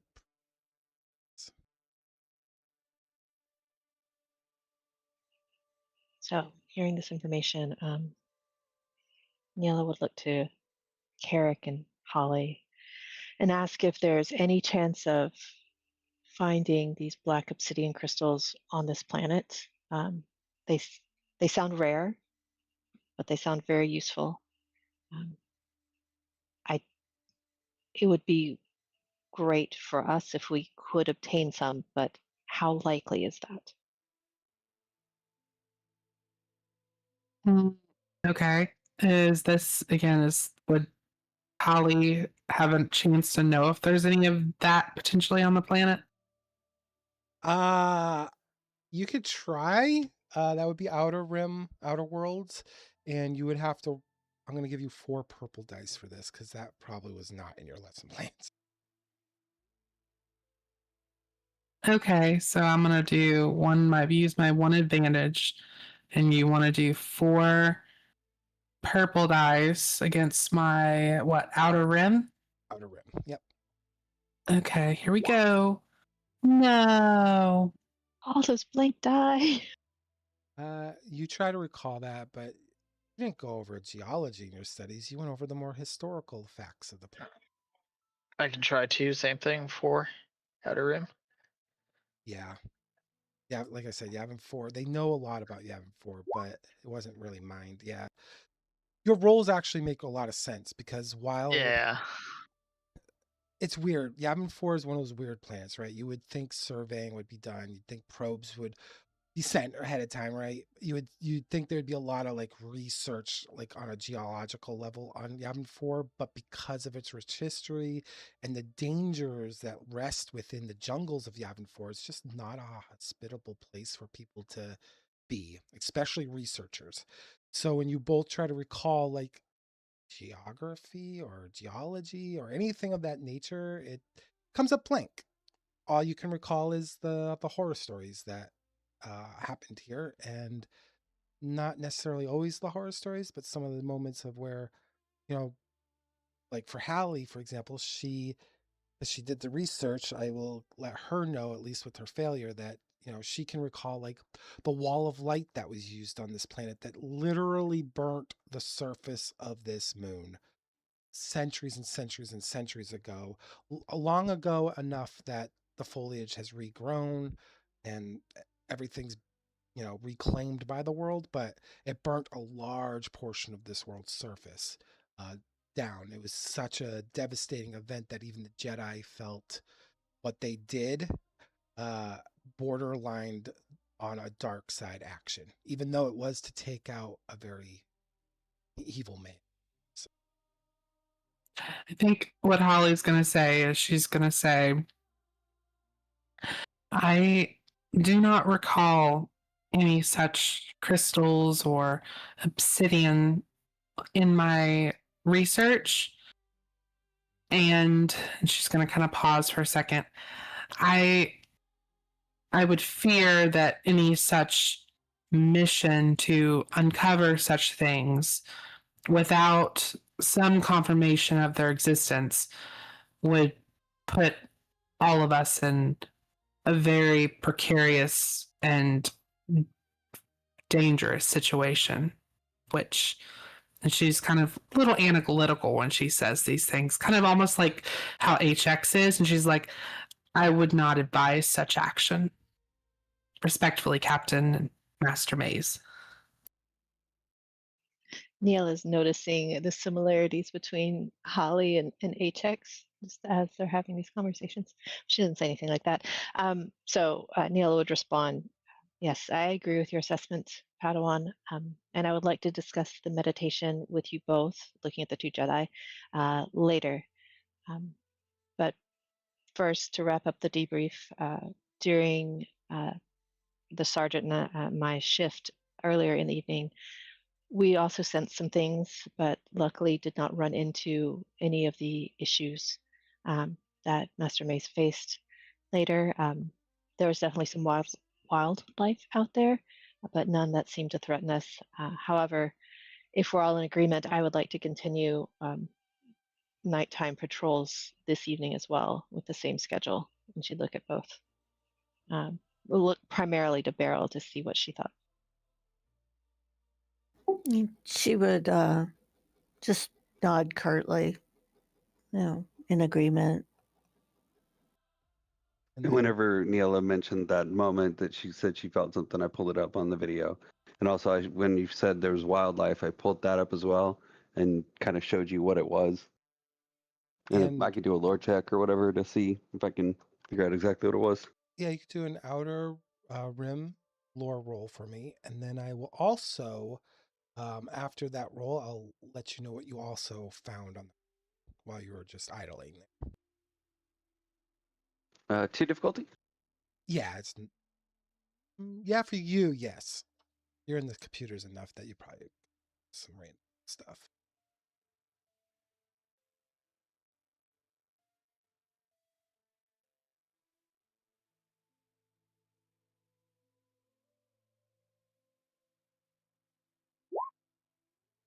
Oh, what is going on with these rolls? Especially your, oh my. I told you, I need to change my color again. Well, okay, I will say that you still got the details, right? So, and if you're displaying it, at least I can let people know what they saw. But Yeah.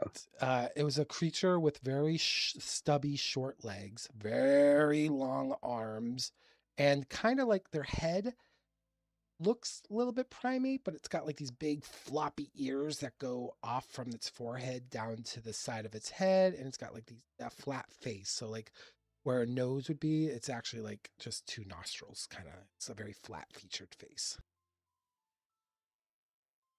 I'll make the joke that it might be able to be eaten.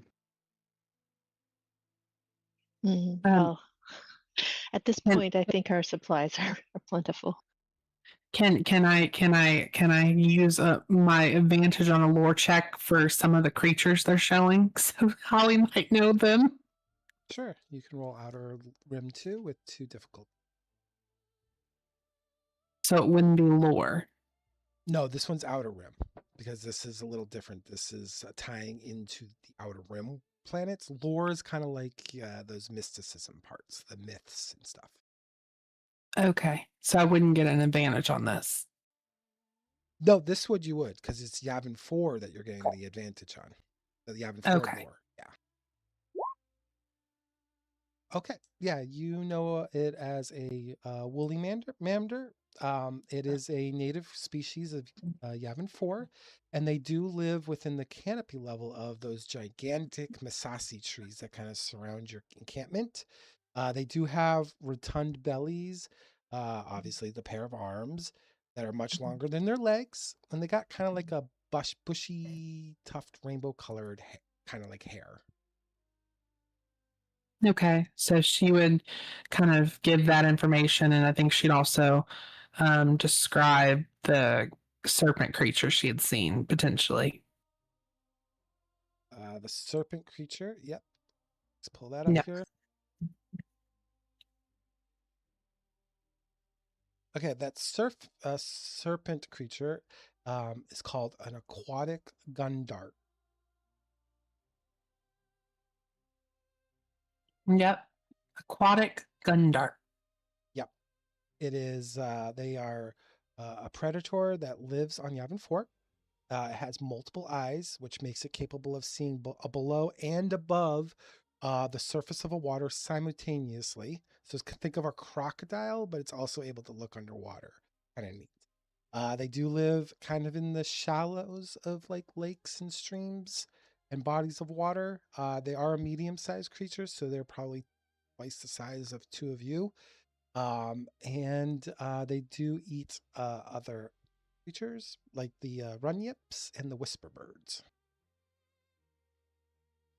Oh, awesome. Yep. So that's what Holly would kind of give that information kind of with HX's, because HX has the like video footage of, so she can kind of provide some insight on the footage that HX is providing. Now the mighty Gundar. Sorry. Thank you for that information. It sounds like the latter, the serpent creature, the aquatic gundark, is one that we should be aware of in case it does try to encroach on the base. I'll program it into the computer to let us know if those enter the scene area. Okay. And HX, you also noticed a beeping, like not a beeping, but it's like a blinking light that's coming through the message. Roger, pull it up and display it to the group. When you do, you just see a message that was left here on the base. It's not a clear message. And it's not a verbal message. When you see it, you notice that there's a sequence of numbers that are displayed in front of you. And when you look at it, it does look like it's transmitting codes for landing.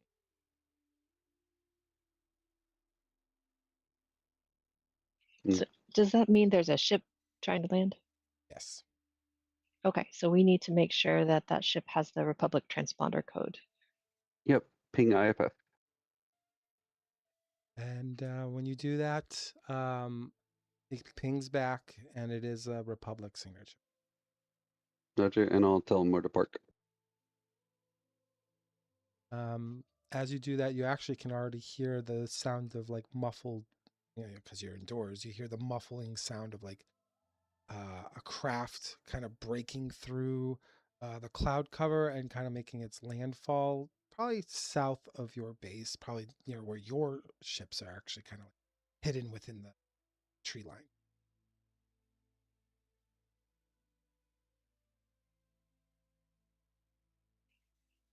All right, looks like our message or our next mission is coming to us now. Sergeant, will you join me? And Beryl's already standing, so she makes her way to the door. Okay. So Neela will head out with Beryl, leaving Carrick and Holly to do their own thing, and HX to continue with whatever he was doing.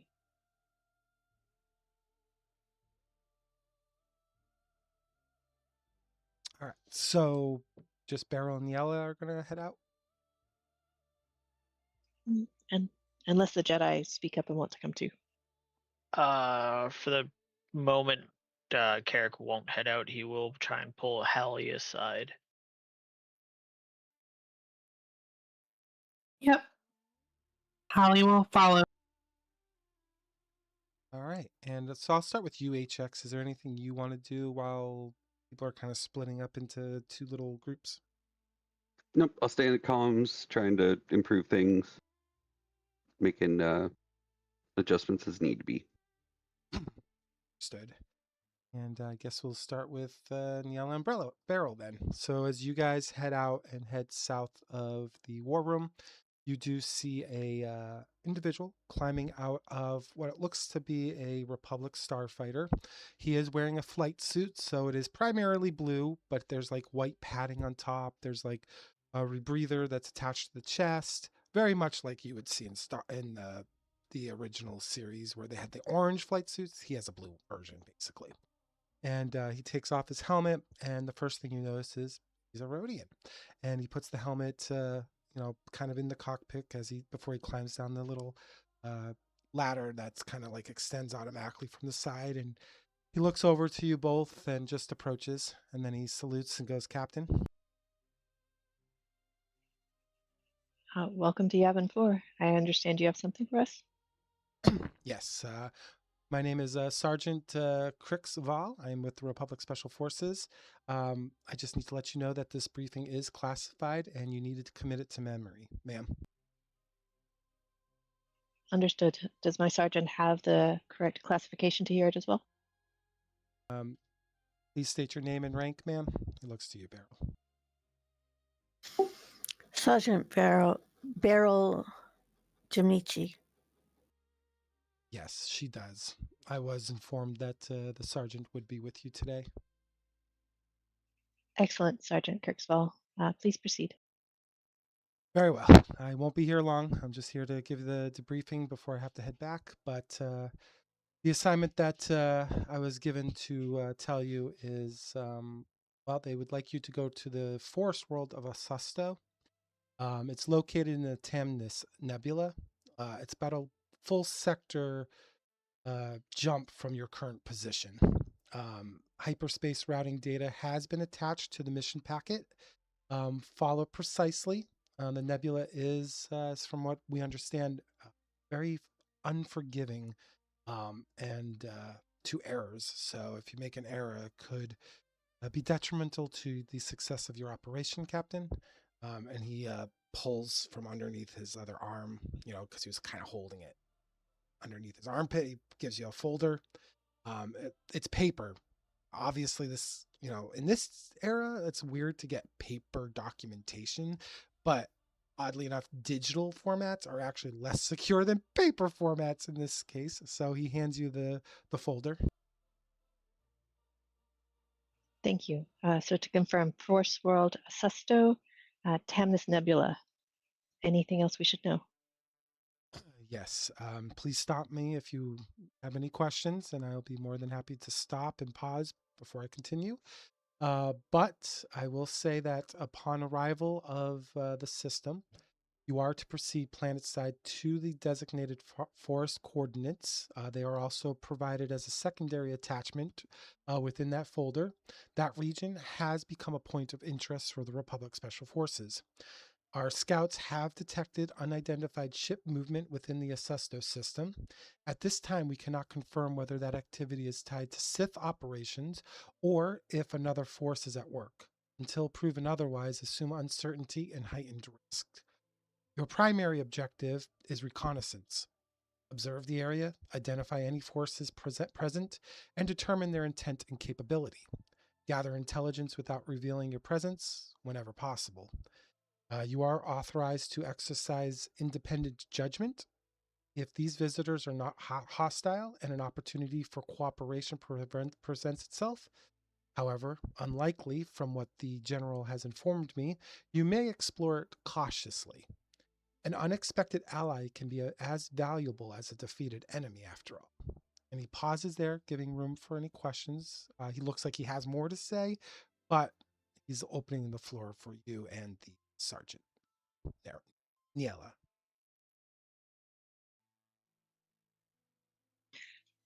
Understood. Reconnaissance, observe, report back with number and capability, and see if there is an opportunity for cooperation. Do you know, on this world? Is it well developed? Is it well inhabited? Do we have any idea of the threats that might be present just from the world itself? The planet of Asusto is not on any major hyperspace lanes, but it has been a point of interest for the Republic Special Forces for probably the last 2 decades. We were looking at it as a potential site for well, points at your operations, for a Black Ops site, just for the Outer Rims before the Sith, before we even knew the Sith existed. We were looking to hopefully put a foothold here in the Outer Rims, but we never got around to doing it. So what I can tell you is that the forest planet of Asusto is primarily forests. It's got some rivers, no discernible points of interest. In fact, the information that we're providing you today is new to us. This is the first time we've actually ever identified any interest in that world from any outside source. Like I said, it's off. It's not on any major hyperspace lanes, so it's very strange to see any ships going into that system, let alone that world. I see. So we don't have a lot of information about whether there are people there before this recent interest was observed. There is a small group that we understand that do visit it, but they never visit it within the years that we've been on observation of the world.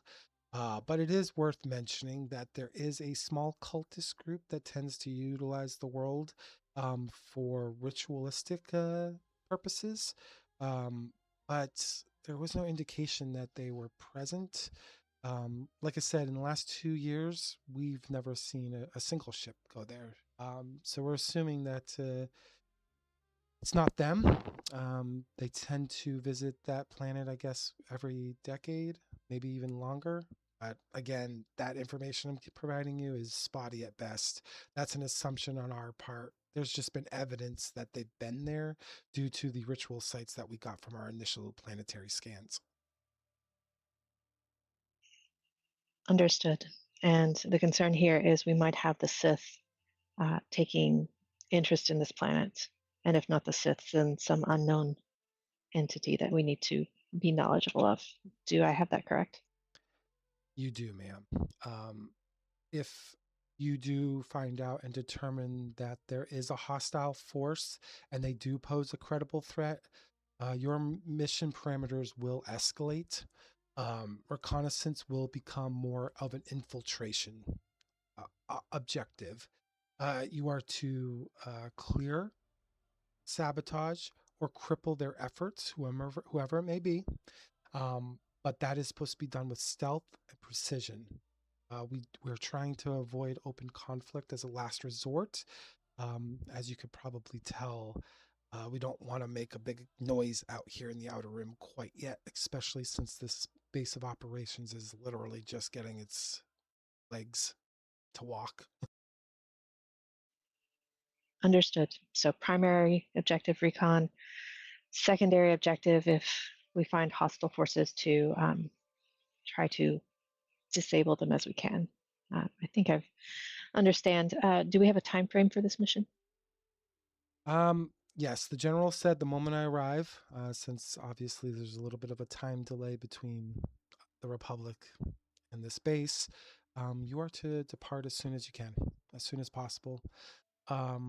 Once your objective on Acesto is complete, you are to return to the base of operations here on Yavin 4, and I will be waiting here for you. I will not be departing until you do arrive. There most likely is another ship already en route to deliver another mission. So kind of think of it as I'm here. I will go report, and I'll most likely visit you in the future to deliver further information from the Republic, how the war is going, how the operations in the various campaigns that we have going on in the galaxy are playing out, etc. So not only will I be delivering your mission reports, but I will also be updating you on the war efforts between the Republic and the Sith. And then my counterpart, whom I don't know the name of yet, but that's intentional because we do like to segment information here within the Republic Special Forces, will be delivering you another mission upon your return. So hopefully it won't take you the full time to complete your mission, but if they arrive before you guys do, they will await you here and they will provide their appropriate Republic codes upon your arrival. Understood. Anything else, or is that everything? We'll go to prepare. Yes, and Captain, this last part is just for your use, and how you wish to disseminate this information to your team members. I will allow you to decide that, but I was under specific orders to just hand this information to you. Understood. She'll look over at Beryl and say, I'll be in the war room after we complete the briefing here, and I will join you there. Beryl bows her head and backs out. She doesn't go all the way to the war room. She goes outside of hearing distance, though. And she'll wait. The sergeant looks at you, Niela, and goes and ushers you to move towards the back of the ship because it's obviously very sensitive information. And while your sergeant has good intentions, they're being a little more cautious. Okay. She follows him cautiously.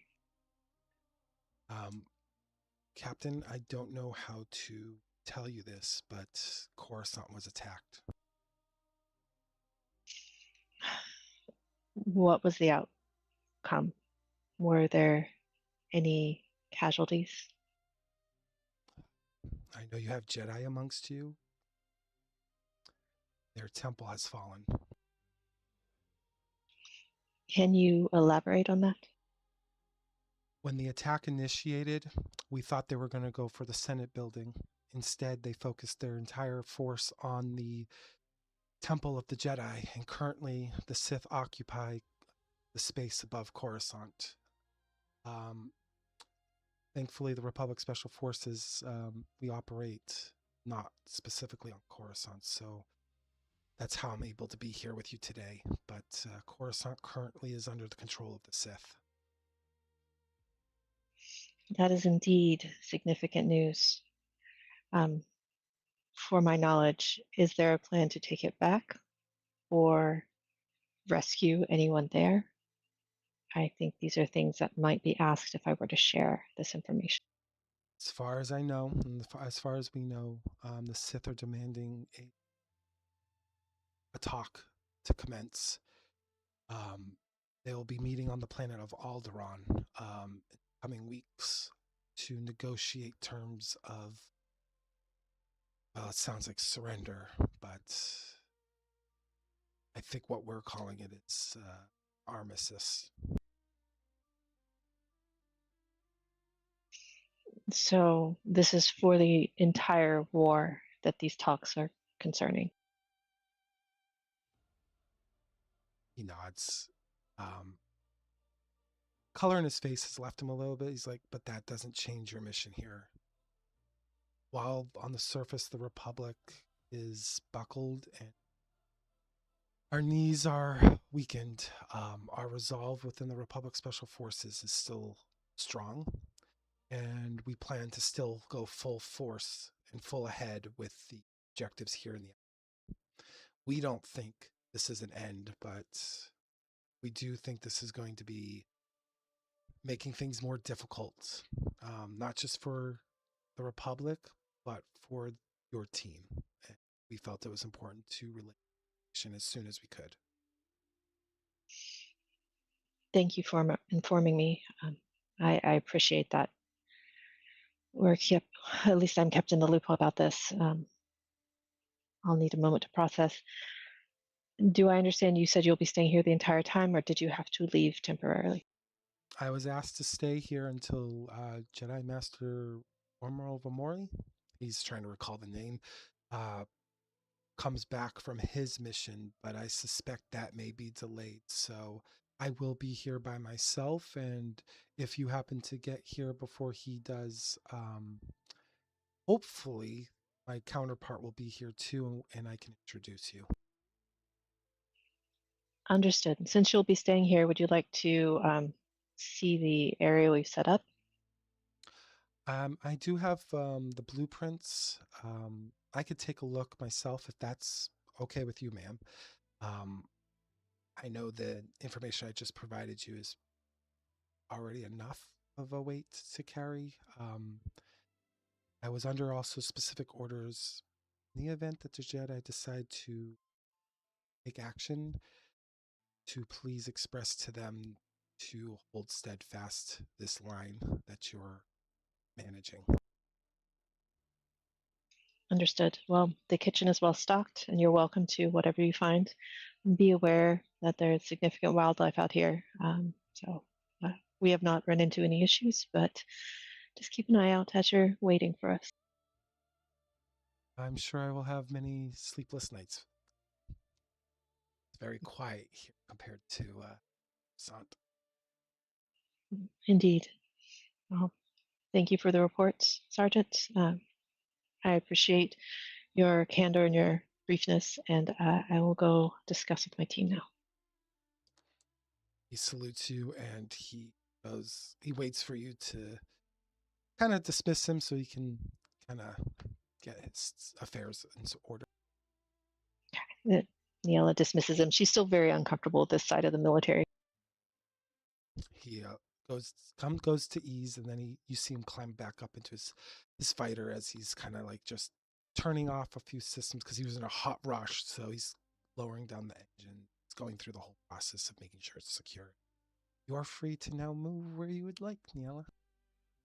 Niela will walk quickly back towards Beryl, nod at her, and continue on to the war room without pausing to talk. Okay. And while Beryl will fall into step behind. Niela was doing that, Carrick and Hallie, is there anything specific you guys were doing during that time? Yep. So Carrick, once they've kind of pulled aside to one of the side rooms there, look to Hallie and go, "What weight are you bearing on yourself right now?" Holly looks to Carrick and she takes a breath and she just says, I was not wise, Master. I wanted to find you, but to find you there was a cost.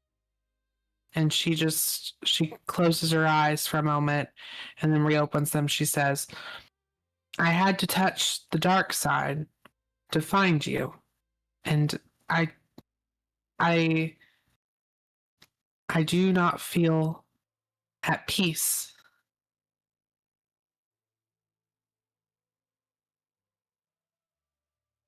He pauses for a moment, then takes a knee in front of her so that they're looking eye to eye. He says,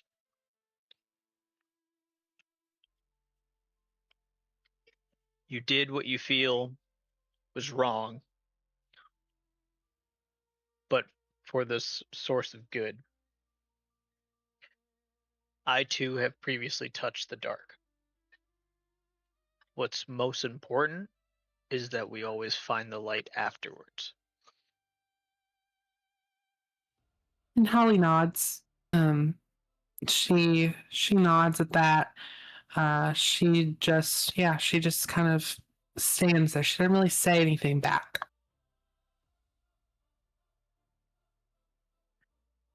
Where do you find your most peace, Padawan? She closes her eyes again. She says, in meditation, Master. I meditate often. I used to meditate in my room and in the temple.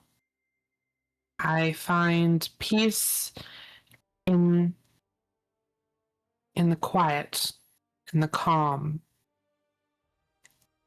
There is no chaos. And she just kind of there's harmony. And she says, there's no death. There is the force. And she kind of repeats it again. I choose peace. I choose the light. It's like she's said this so many times. It's like it's on repeat for her. He nods. Still at eye level with her. I find it usually in sparring, in saber training. He pauses. Would you like to meditate with me? She nods. She says, yes, master. You'll then kind of pivot and kind of sit beside her in the meditation pose and begin meditating.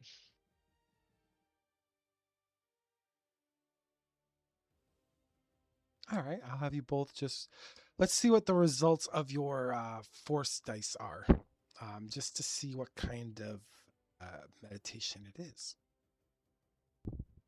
This won't reflect your darker, by the way, but Do we put anything in the pool or we just roll the dice? there should be a 1 in there already, but if it's not, you put that in the middle of the, where you see the dice, it's that little white thing. Yeah. Yep. Nice. Oh, well, we'll ignore that. Oh, the difficulty, yeah. Oh, thanks for the raid, guys. We appreciate that. So yeah, we'll ignore the threat and the difficulty dice. So we will say that Hallie, you find a center of peace when you close your eyes.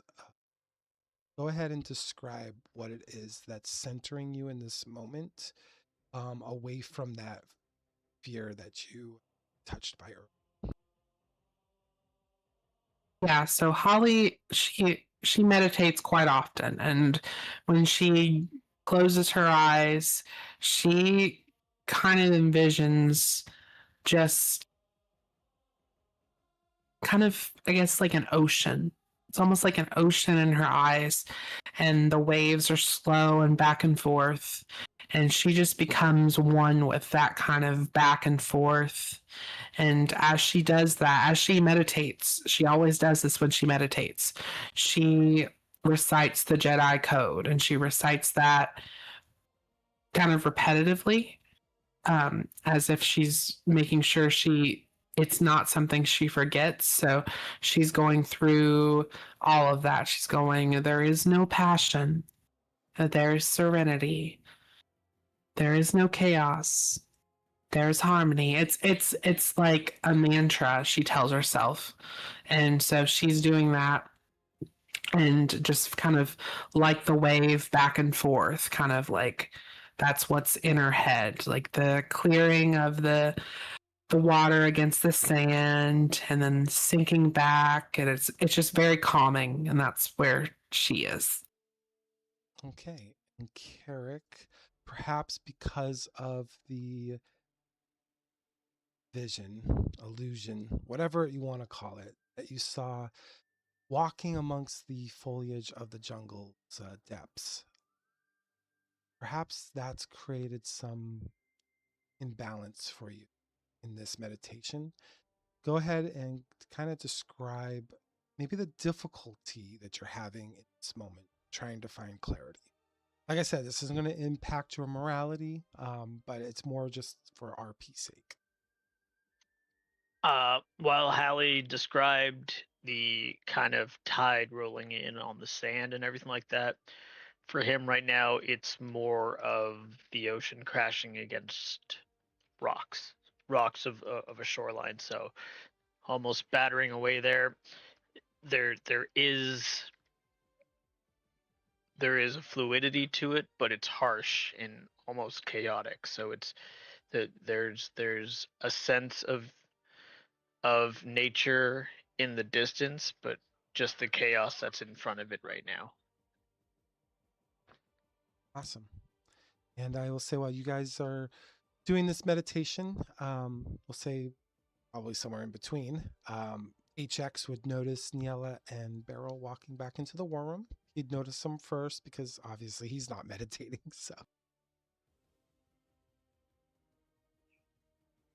Neela would walk directly towards HX, wherever he is with Beryl, if she's still with her.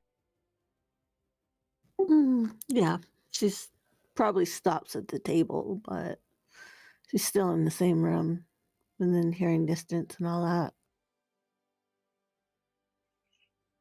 HX, I would like you to disable the modification you made to Sergeant Jimichi's comms last night. I don't believe that she will be afflicted with the same issues that the rest of us have seen, and she should not need this as part of her comms. He'll shrug and make it so. Okay, so Beryl takes out her comms and puts it on the table. Easy enough for Do I need to HX roll? to do. No, easy enough. You put it in, so you could definitely take it out. Okay, Neil's going to look over towards Carrick and Holly to see, notice that they're meditating and kind of wait a few moments to see if they wrap up, not wanting to interrupt them.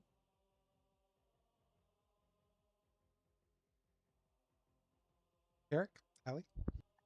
Yep, they stop after a few minutes.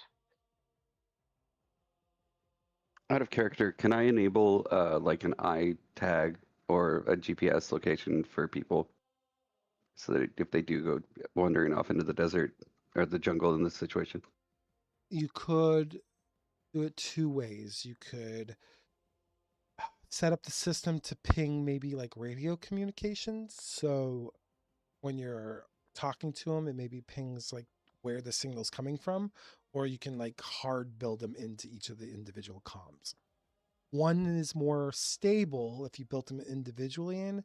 That's more stable process, whereas like pinging a radio frequency can sometimes be not as stable because there could be interference. And the other side has to be on.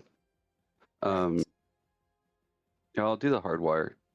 Get everybody on at least on the local, so we can see each other on the displays. Before HX makes the modification, this time Neil is going to ask exactly what are we changing? What are you enabling? The enablement, it will be of location on the premises, or as soon as we can expand further out along the planet. And that ability to see our location would only be possible from this central station. Correct. Okay, that does sound reasonable to me. And she'd look over to see if Carrick and Holly had joined them. Yeah, I think Carrick would have head back over to the main control room now. Okay. Before that, HX, I just wanted to test something. She pulls out her comm, has it in her hand. Said, "Can you please activate the modification for me?" Hit the button. You won't even really see anything. Wait, Okay. which what does modification? the not the recent one, the one that would shock me? So what is Neela gonna feel? Okay. Go ahead and Oh, roll Lord. resilience for me with 3 difficulty. Niall's knocked out. She forgets everything she was just told. Wakes up as a Sith. Okay, not complete failure. So I'll say the advantage is because technically it's not a success, but I'll say the advantage here is it hurts like a trucker. And I'm trying to be polite with my wordage there, but it hurts really bad. And well, I'll let you describe it, but I'll tell you, it doesn't feel like uh, a little shock. It feels almost comparable to like uh, 2 times the strength of like a dog's electric collar. Like it hurts. It's enough to like, if you wanted to say a bad word, you could say a bad word. Neela doesn't say anything, but upon experiencing the shock, she does kind of like her whole body kind of tenses. You can see in her face that it hurts, and she doesn't completely like collapse or anything, but she does get kind of weak in the knees and takes a minute to shake it off, and says, and she looks over first at Carrick and says, "Master Mace, would a shock such as this have helped in your situation last night?"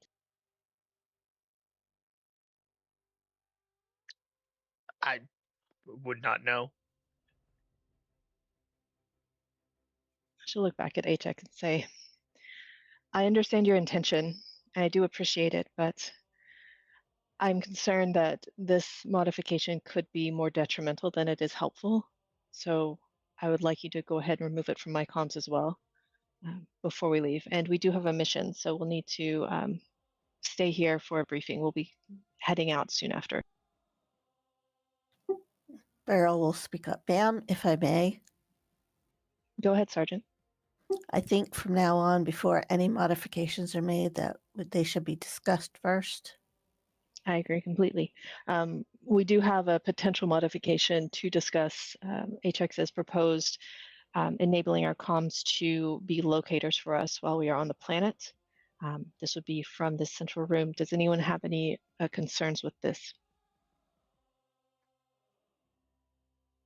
Carrick simply shakes his head. Nope, he's fine with that.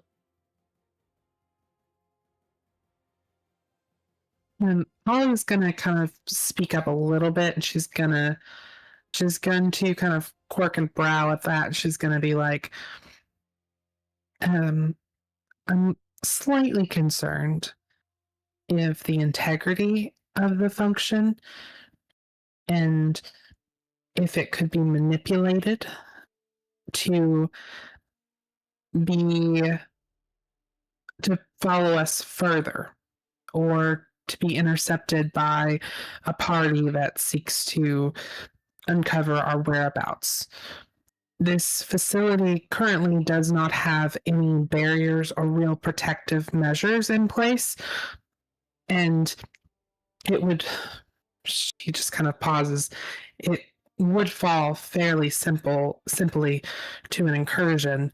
I'm not sure that having our location centralized in this location, should it be taken while we're off planet, or perhaps somewhere else on the planet, would be wise. So I do have concerns.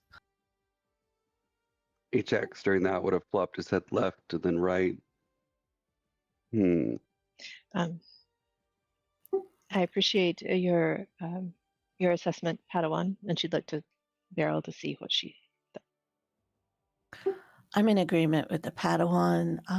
We have an assignment that's taking us off planet, so right now that's not going to be applicable anyways. Perhaps revisit this later when we return.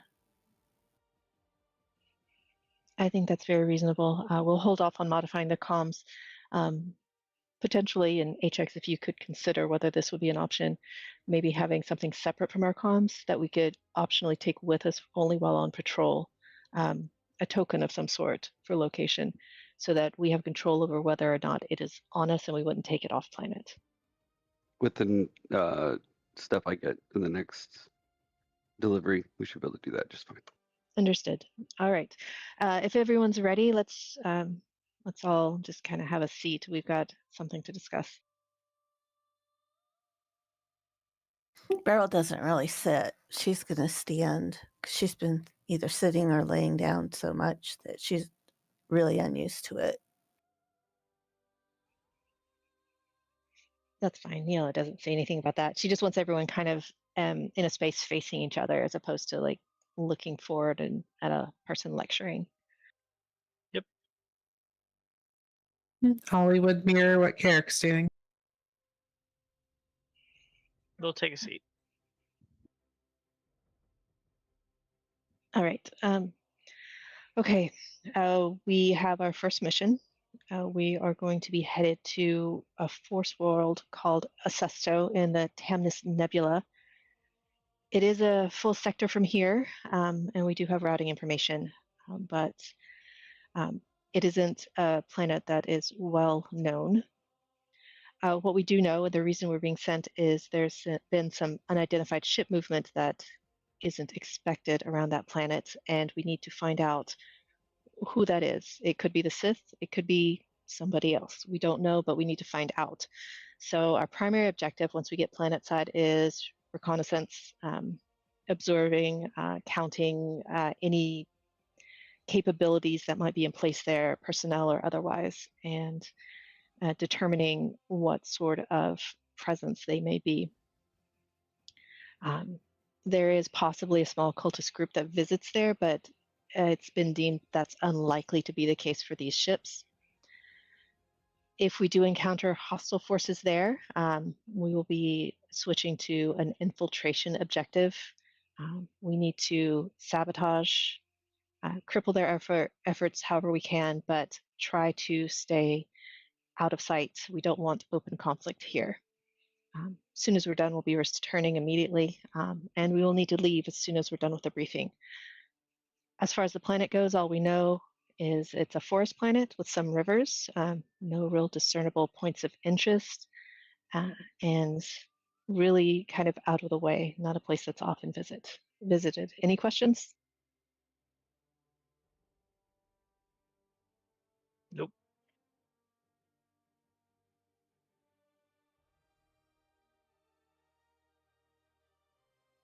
Beryl just repeats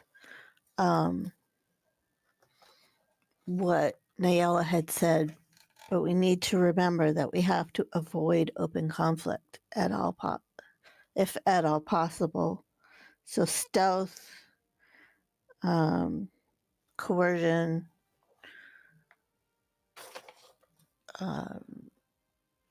disabling, whatever, if it's deemed to be, I forgot my words.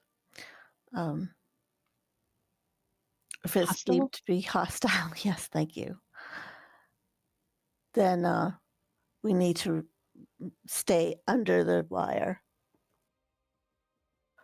They also did mention that if there was a possibility that we could use our judgment whether or not we're going to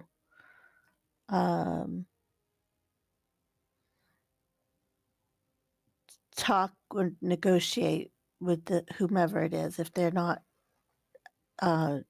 outright hostiles. Yes.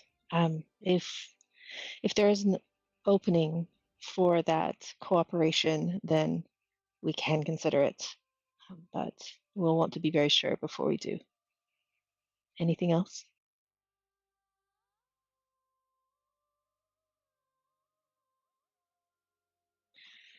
Okay. Please keep all of that in mind.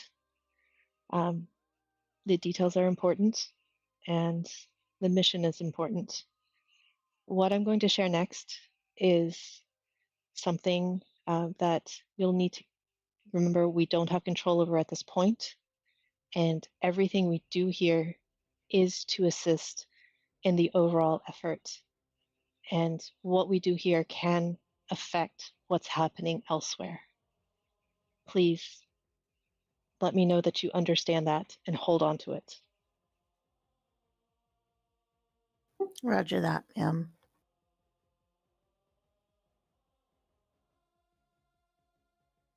She Derek looks nods. pointedly at the Jedi.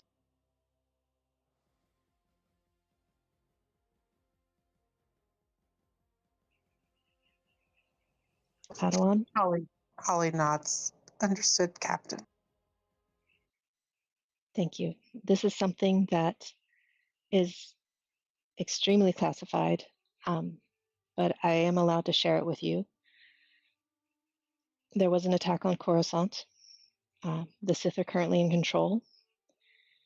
The Jedi Temple has fallen, and there will be discussions on Alderaan in the near future about the next steps. As she says, the Jedi Temple has fallen. Carrick, like, uncontrollably, but not in an angry way, stands up.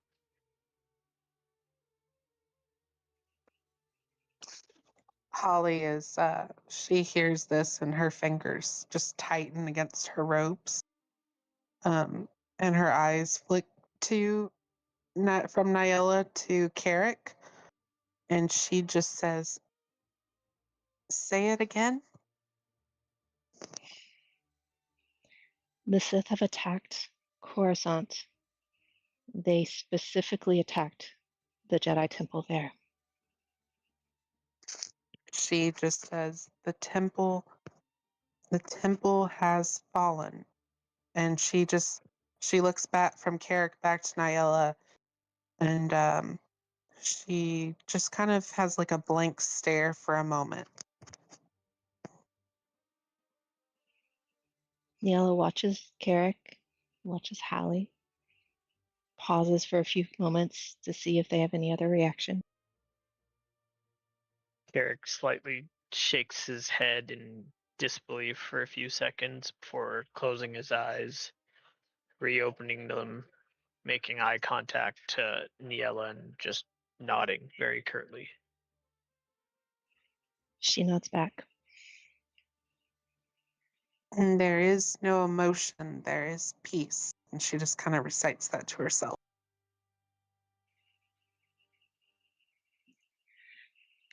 I understand.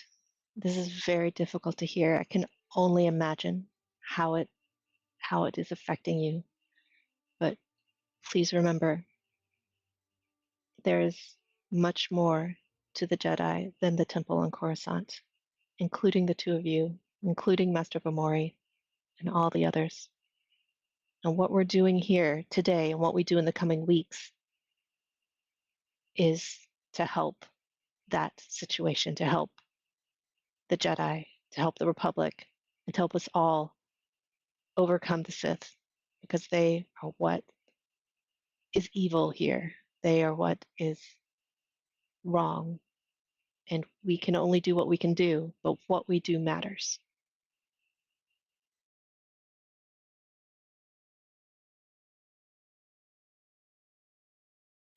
Beryl's still standing there. She's staying silent, but she's listening to the captain while her mind is in a whirl because she's wondering, other than the obvious that they still have their objective, what that means for the Republic forces.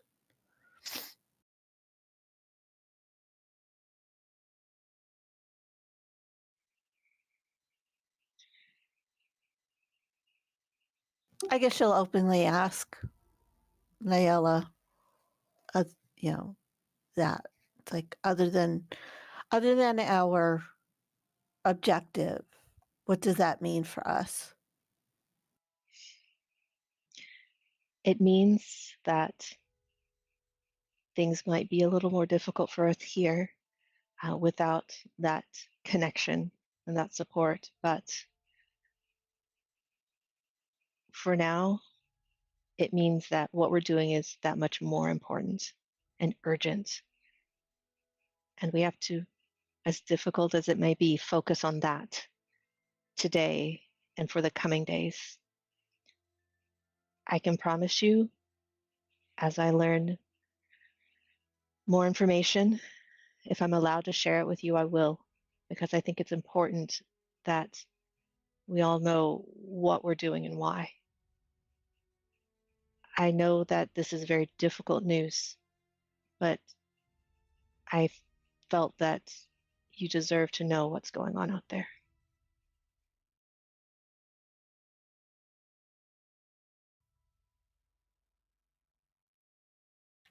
Yes, Captain, thank you.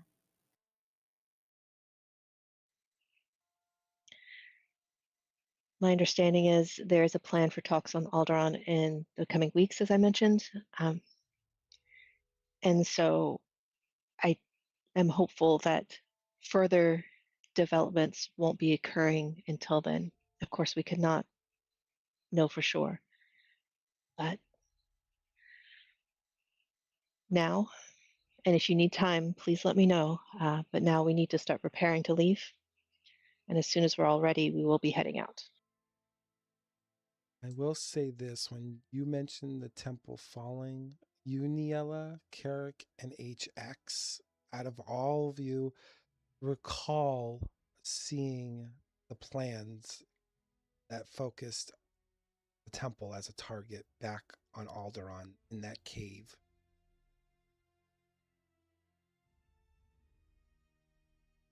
You got it from that second computer down in that corridor. So that does come to your forefront of your mind. Talk about this with the group. It becomes a little more prevalent. Through all this, Neil is watching the three of them. She does glance over to HX occasionally, but it's probably not getting a lot from him. But she's primarily focused on Carrick, and just kind of seeing if there's anything going on with him that is concerning or would cause her to worry.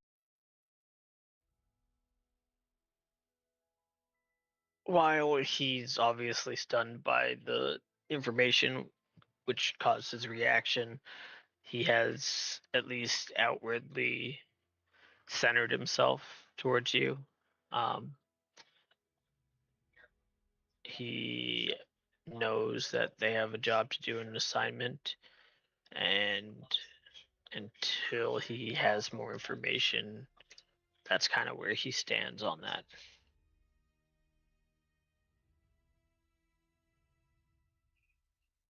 She nods at everyone. If there's no further discussion or questions at this time, then I suggest we all get our gear together and make our way to the ships.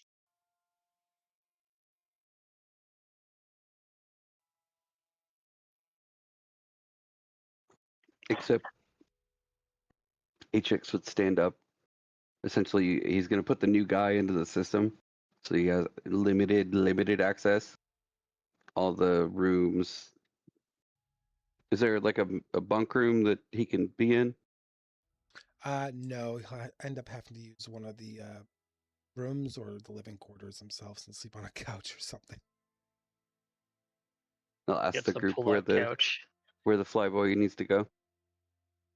Yeah, he'll have to either use like Niella's room in Carrick's or Beryl's or Hallie's, or just sleep on a cot, basically outside in the living room.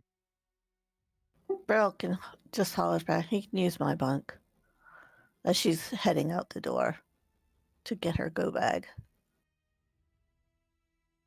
As people are leaving, Neil will say, and Sergeant Cricksfall will stay here while we're on mission, and we'll meet up with him and potentially our next mission communicator on our return.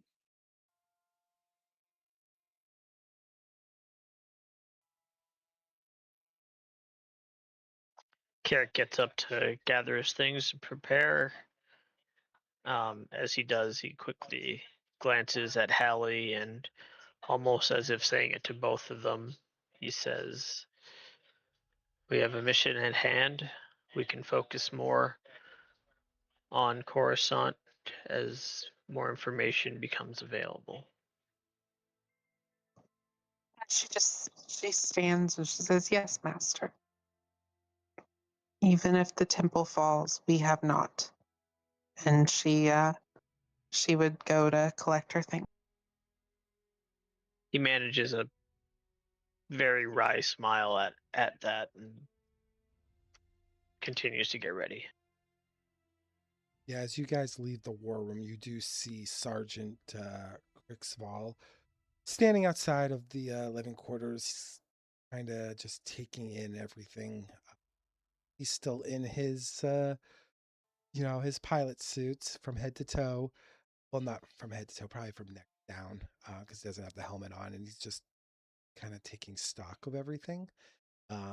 As if Niella approaches, he would definitely salute her, and he would give a nod to Beryl, and then he'd give probably a longer look to the Jedi because of the news he had to deliver. He kind of might feel a little sorrow for them, and then for HX, he would most likely give another nod to him too.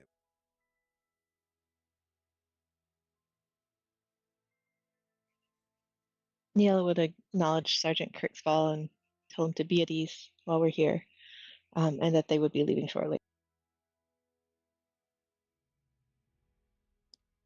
He nods to you. Understood, ma'am.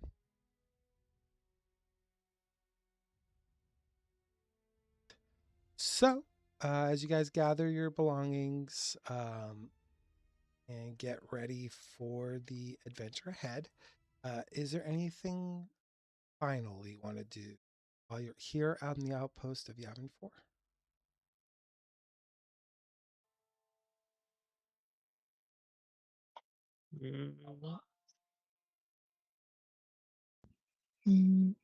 I don't think there's anything else Neela needs to do. They do need to figure out who's flying the ships, though. Yeah, that would be good. I will be flying one.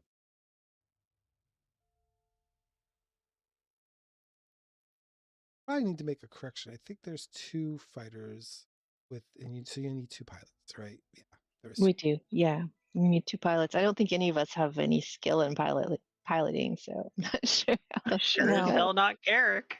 Beryl only has land, but Hallie.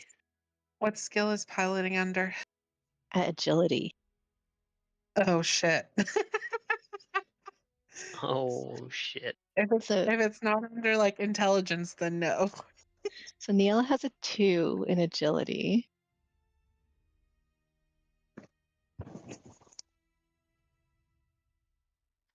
Same for Anyone have Carrick. anything better Beryl has 4.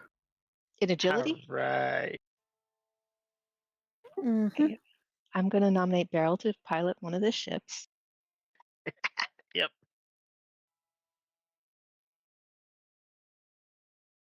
I'm flying the other one. Okay, and HX is flying the second one. Now we just Yep. need to divide up I'm the flying. crew. I'm flying the first one.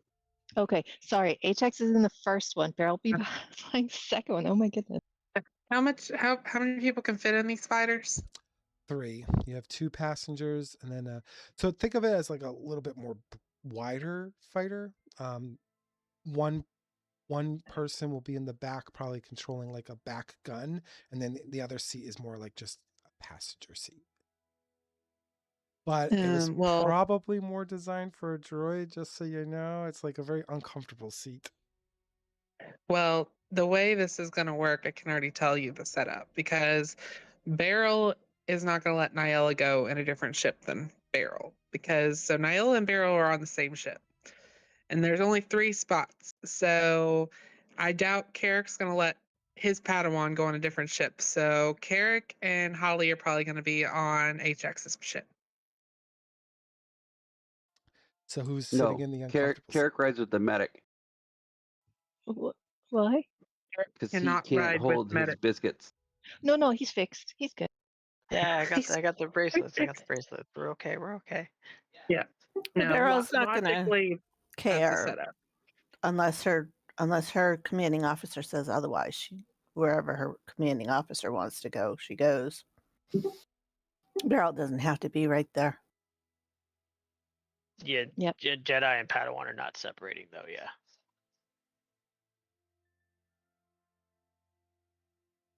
Okay, so it's Beryl and Niella? I think the Jedi can go with Beryl, and I can go with HX. Neela can. Yeah, that'll be interesting. Well, I will say, it's gonna be interesting because there's no real good arrangement with the size of the fighters because basically, if anything happens on Beryl's flight, they have no medic. They have Oh no yeah, medic.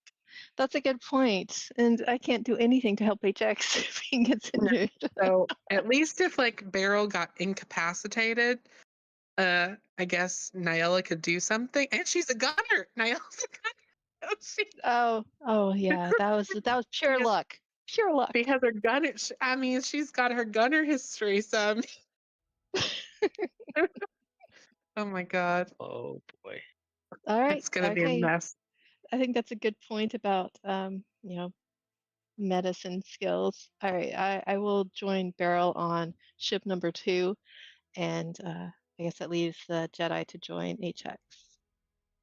Yeah, I like forced us onto HX's ship. So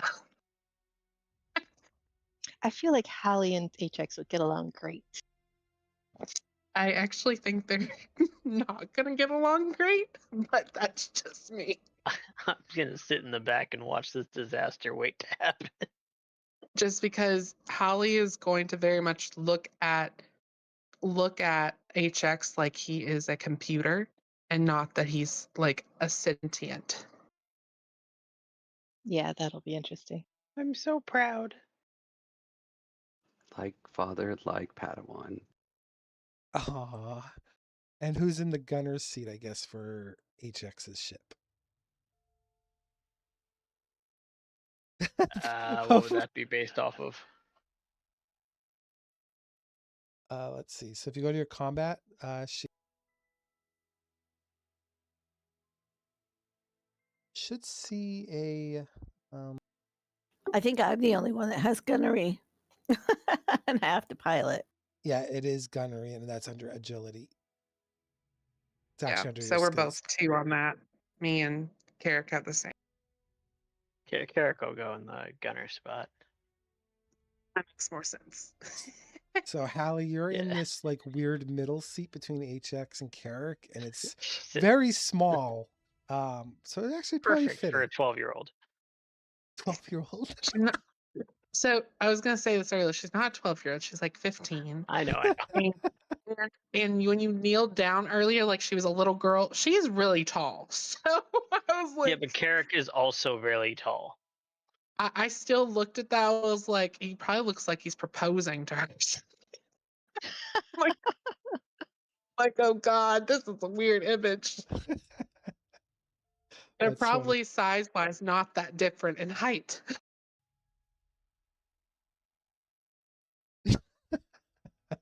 I think you're taking that relationship a little too far, Carrick. Oh my God. All right. So Well, with things decided, Beryl's going to climb up into the pilot seat, try to get herself acclimated. Okay. Neela will join her in the co-pilot seat, but knowing she might have to move to the gunnery seat. Belle can tell her the stories of when she was, oh, I've been a gunner before. I'm good. Oh man. to set up the image a little bit better for you guys, there'll be one pilot seat. It's kind of at the front. Then there's like that middle seat, and then there's a back seat. It's kind of like a line almost. So think of Like a Y-wing opens. Yeah, pretty Everybody much. slides in. Yep. Yeah, so there's no like, you won't be necessarily like sitting side by side. You'd be kind of sitting like a little bit behind her. But for you, Niella, I would suggest sitting in the gunner seat because I feel like that middle seat is going to be very uncomfortable for Niella. Just because it's All right. kind of tiny. And Beryl's pretty big, pretty tall too. So Yeah, and I feel like a Tachi are kind of built a little bulkier than like a Chiss Padawan. Yes, Yeah. I am a lot shorter than Holly, but wider. Yeah.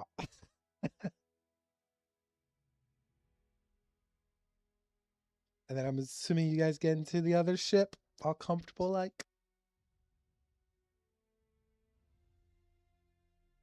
Carrick and gang. Yeah, Carrick's Yep. in the gunnery spot. Yep. HX slides in, grabs his hands, pretends to crack his neck. I'm prepared to be the backseat driver. Right. So Beryl and HX, then you guys will both do a computer check first, turn on the systems. Basic difficulty 2. Nothing too hard. Very easy for HX. Very easy with that triumph too. Jeez Lord. Not too Can I bad. have it auto fly for me? I will say you will get you'll get 2 blue die on your next your first flight roll. Roger. And then Beryl, you're not a pilot, but you at least know how to turn this darn thing on. So the engines roar to life, and the cockpit kind of lowers into position. All your systems are ready to go. The gunner seats in the back of the fighters, their dashboards flash to life, and they have a little terminal too. It's think of like Luke in the gunner seat of the Millennium Falcon. It's kind of like that type of targeting system. And Yeah. Next roll you guys will make is you're piloting space, since these are spacecraft, they're not planetary craft. So go ahead and roll just to get out of the planet and into the space above the planet, the planet system. Okay, HX will turn. Oh, sorry. Go ahead.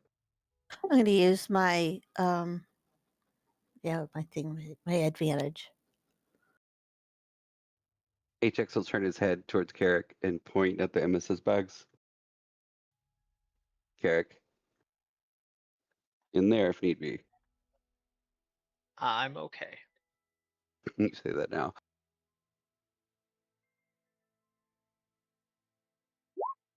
I'm gonna use my advantage from the previous as well.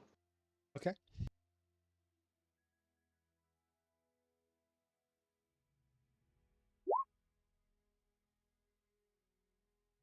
Oh my God. We need to change your dice out, I think, somehow. That's why I keep changing my color. So I said, you gotta have the bags if need be. Wow.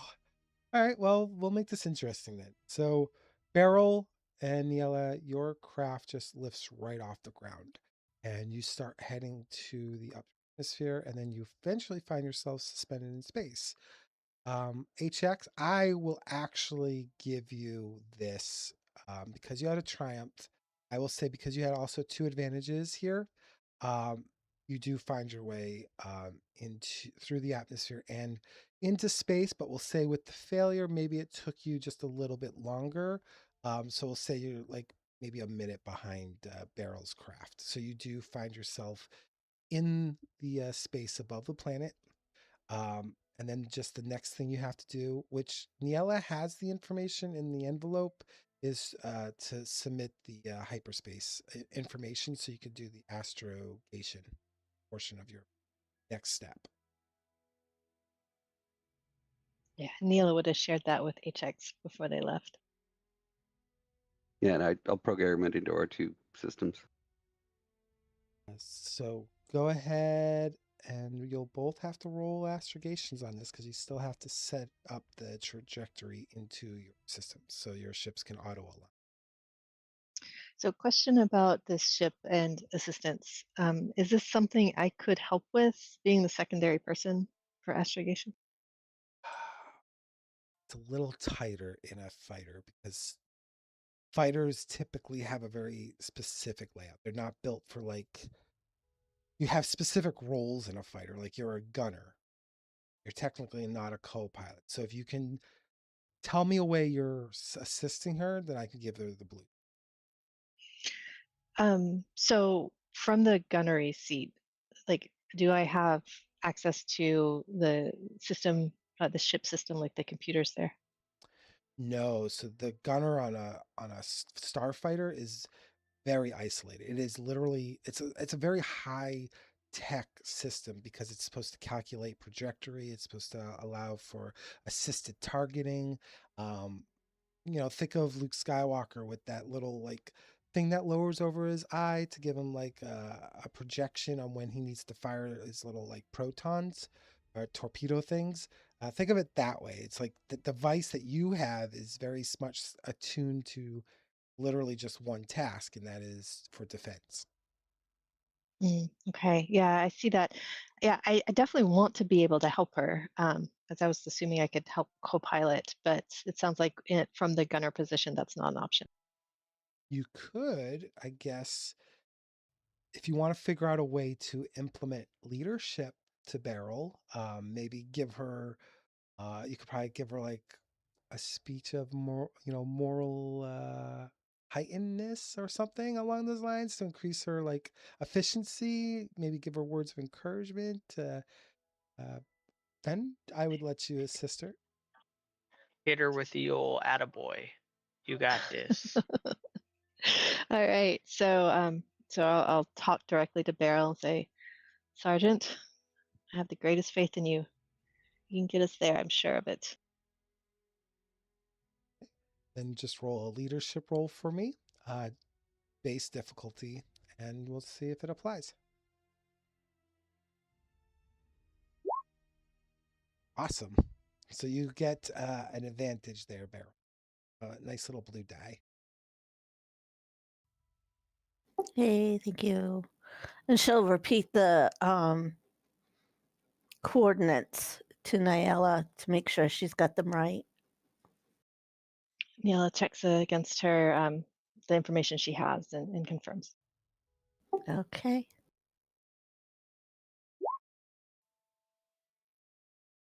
Oh no, what is going on with the rolls tonight with this astrogation?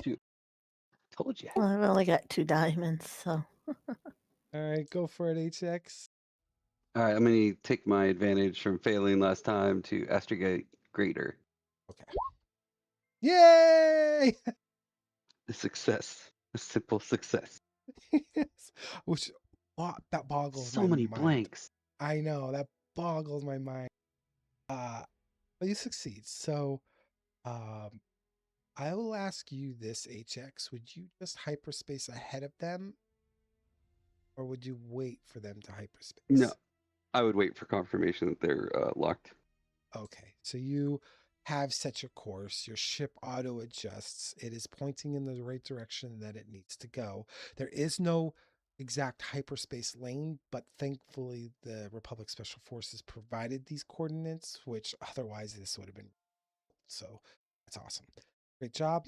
And Beryl, as you're trying to like figure this out, Niella, you kind of feel your ship kind of like listing to the left, right. It's like the ship is trying to like find whatever coordinates that Beryl's trying to input, and it's like the ship is kind of going on like various axes. Like it's going to the y-axis, going to the x-axis. Like even if like Carrick and Hallie looked out the little window to the side, they would see your ship kind of like doing this little dance in place. And Can I Holly's going to provide- look out the window and be like, it seems like the sergeant is having some trouble. Can I provide assistance with the astrogation given your like whatever correction need be? You could maybe give instructions over the comms for her. That might help. I'll give her there was a misprint or a misenter, so it's not locking. All right, yeah. Go ahead, Beryl. That'll give you a blue die from the assists. We'll say HX reiterates the hyperspace coordinates for you, and he also explains like maybe a little bit of the details of like the console before you, since you're not really a pilot. Maybe he gives you a little more on that. Okay. Whoops. We're not getting anywhere. No, roll 1 blue die for me too. You forgot your blue die, so just the blue die alone. We'll see if it. Just the blue die. Hoping it cancels it stuff. The bad stuff. Nope. Okay. All right. Beryl, you are confident that you have locked in the coordinations for your hyperspace lane. Your ship has leveled out.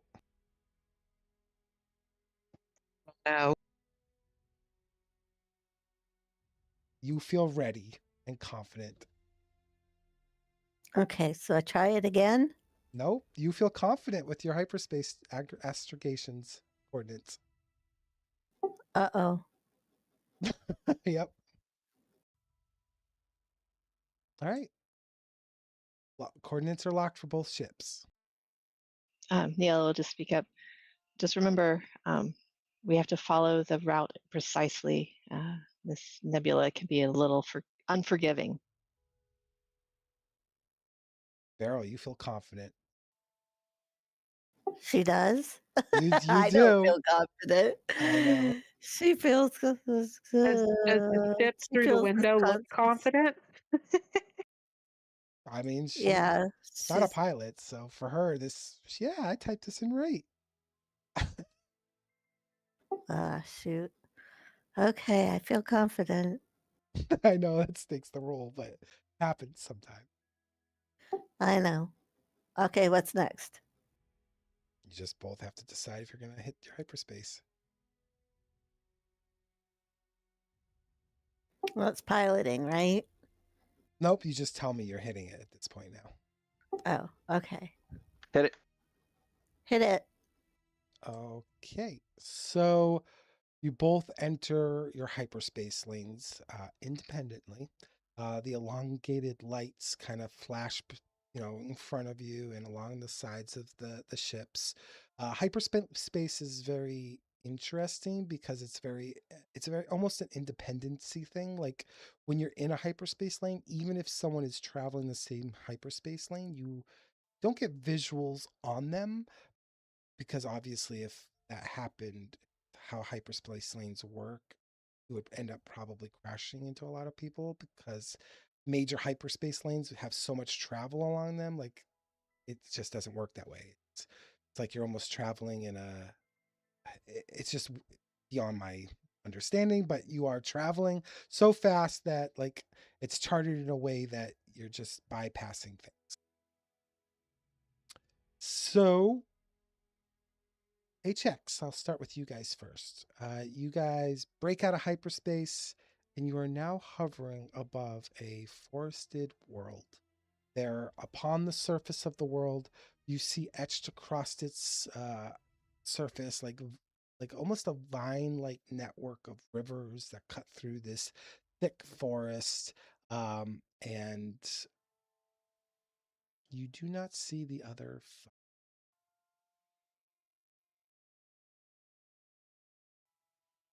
at all. Well, that's not good. I'll try reaching out on the frequency band. No signal. The fighter at limited range, so I'll go down towards the planet and lower, like, high. I'm going to stay in orbit, but I'm going to try to use the planet as cover for myself if anybody's looking for us. gotcha. Go ahead, just make a quick pilot check for me, space, and then I'll explain what's happening to our friends.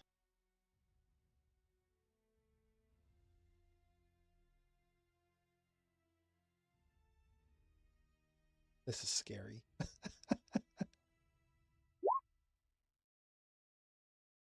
Nothing. That's okay. We'll say that you get closer to the planet, but you maybe are computing some things right now. Like you're trying to process, like maybe the other fighter's kind of just slower. You're trying to like calculate why they're not here.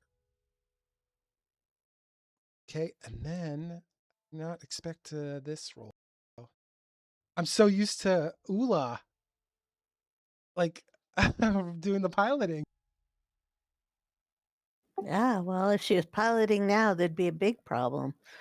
Worse, probably, than drive piloting.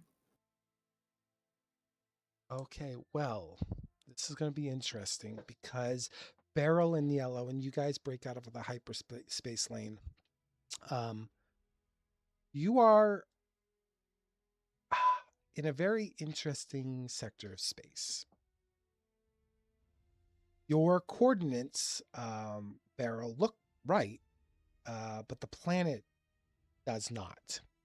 When you look at the planet, you see on the surface, you see patches of forest, but you also see like farmland and like open grass plains. This obviously is from orbit, so you're not getting much detail, but it looks like plains of grass, green grass, and you see oceans and a bunch of other like mountainous structures. Like you see mountains and stuff. Not a lot of civilization, but you do see like farmland, so there's got to be some sort of like civilization down there. And well, go ahead and do a computers check for me. 2 difficulty. And I'll take my advantage from my last roll. Mhm.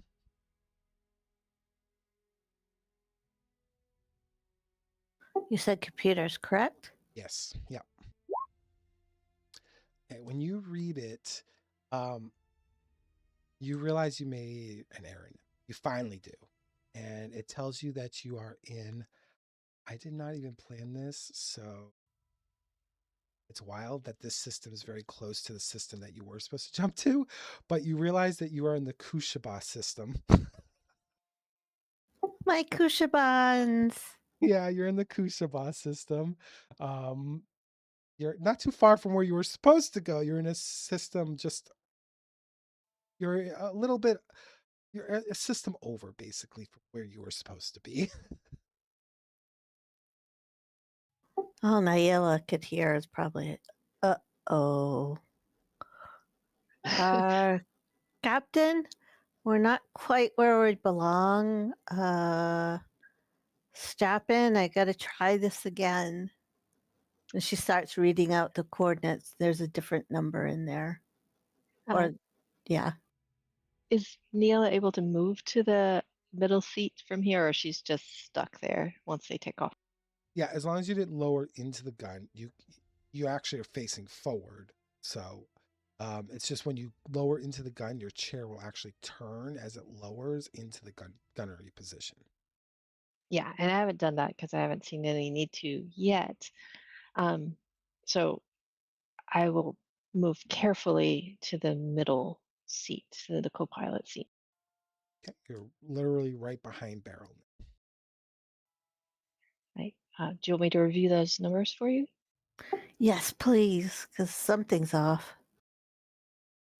All right. Can Neela do an astrogation check or just assist? This is probably the most awkward position you could take right now because I'll literally paint it like the chair's back is literally there. So you're kind of like peeking up as high as you can go before you hit the top of the cockpit, like the glass that protects it. And you're like trying to look over her shoulder at the console. You could see the numbers at least. So you could probably assist her by like rereading the numbers. And because HX most likely communicated to your vessel as a whole, you probably heard the communication. So you kind of got the idea of like what sequence of buttons that Beryl was supposed to press. Okay, so I will assist her in that. Right. Got another blue die barrel. Still too difficulty. Oh my God. Oh no. Well, again, you are We're gonna blow up. What are we doing? you're confident you got the astrogation locked. You're like, yes, I've got this time. Can we double check it, Sergeant? Okay. I'm gonna use Nayela and who's in my thingies? What? What are my advantages? And because this is a double skill check in a row, I'm also giving you a black die because you were confident in this and now you're not. So it's more of a black die from you going, oh my god, this is getting frustrating. Right. Okay. She closes her eyes and hits it. Awesome. Good She job. should have closed her eyes before. She types it in randomly, and Niella, because you're kind of leaning over, you see her close her eyes when she presses the button, and your ship goes back into that hyperspace, elongated light tunnel, and eventually you break out of hyperspace and you see kind of like HX's fighter kind of just hovering there for a moment, but it looks like it's about ready to go down towards the surface, or at least towards the planet's atmosphere. And HX, you do get a ping that the other fighter is now within the right system. Welcome to here. We made it. Thank you.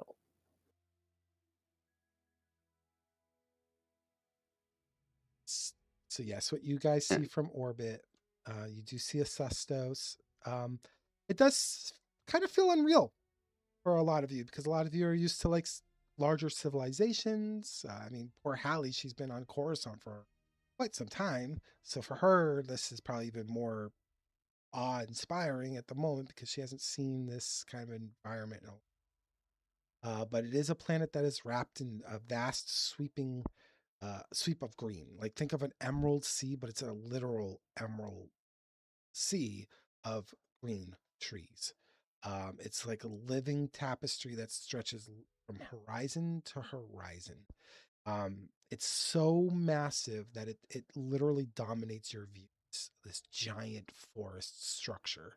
And in between the forest, like I explained to HX briefly, is there's just a system of rivers that chart its course. And where you would expect to see like oceans, there's just larger bodies that would be considered lakes. And there's lots of lakes that are scattered throughout this biome. No quote unquote ocean can be seen on this world. It's a very strange planet. Usually you have some sort of larger body of water, not this world. Especially as green as this world is, it's very strange there isn't an ocean. There are scattered mountain ranges at points that kind of like jag up in circle formations, and at the center of these circle formations are more bodies of water. So it's like you have little lakes throughout the forest, but then you have bigger bodies of like these giant lakes. Think of Great Lakes, they're that big, in between the mountain ranges, and they must be feeding water into like a lot of these rivers that extend beyond the mountain ranges. Um, but it is colossal too. This planet is probably 6, 7 times larger than Earth. It's massive. And again, Niella has the coordinates on where you need to go to the surface of this world. Okay. Now we'll make sure that HX has those coordinates, and so does Beryl.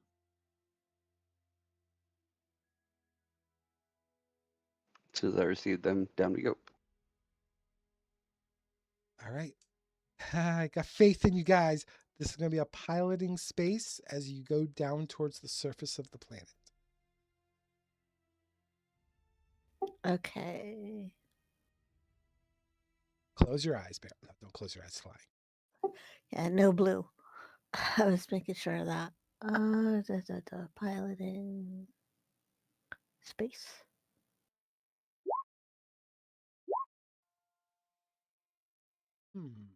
Okay, I will say this for your role, Beryl, because you had to use hyperspace twice, perhaps you didn't succeed or technically fail because your engines are overheated. The systems that are connected to their hyperspace engine are also like kind of interwoven with your actual like thruster system, and they've overheated. They just, you have to give it a moment to cool. And when you try to jerk your fighter forward, both you and Niella kind of feel the shuttle kind of like shake for a moment, and then you kind of realize like, okay, I can't push this too far. I need to let things relax, because you're getting like heat meters that are going up and down on your display. As for HX, Carrick, and Hallie, their ship is starting to dart towards the upper atmosphere of the planet and starting to go through the cloud.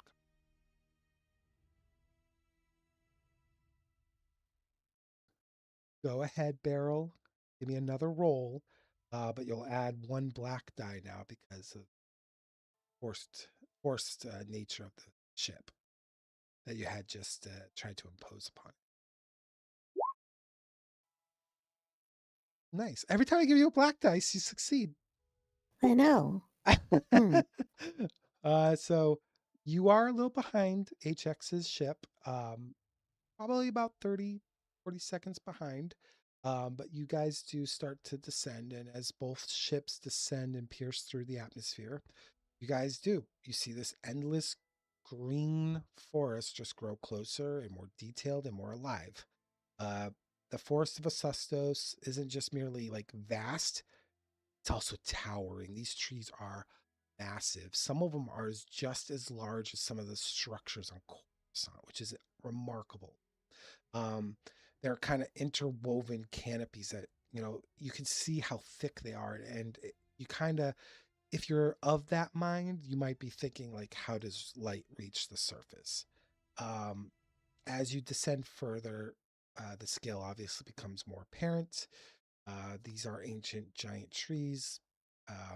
It almost brushed the clouds. That's how massive they are. And lowering your ships through the canopy slowly. Your sensors are quiet, giving you little pings like, "Hey, you're getting too close to this branch. You're getting too close to this trunk." Like it your ship's kind of like giving you warnings, and you both adjust on your descent, and you do see undeliberately a clearing.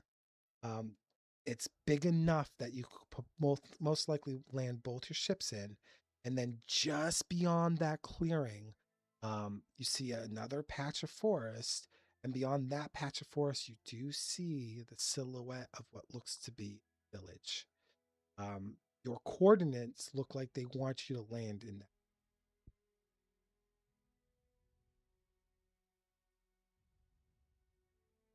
And I'll put it down right on the coordinate. Okay, give me both. And I will try to put it down on the coordinates. Yep, your final roll, final space piloting check. Wait, we're in planetary. Right, but it's a spacecraft, so it's still space roll. Planetary craft have Okay. that planetary piloting roll. If I never get to planetary fly, I might not be the pilot. You will. Aww. I only have 2 green, so somebody actually might have better than me.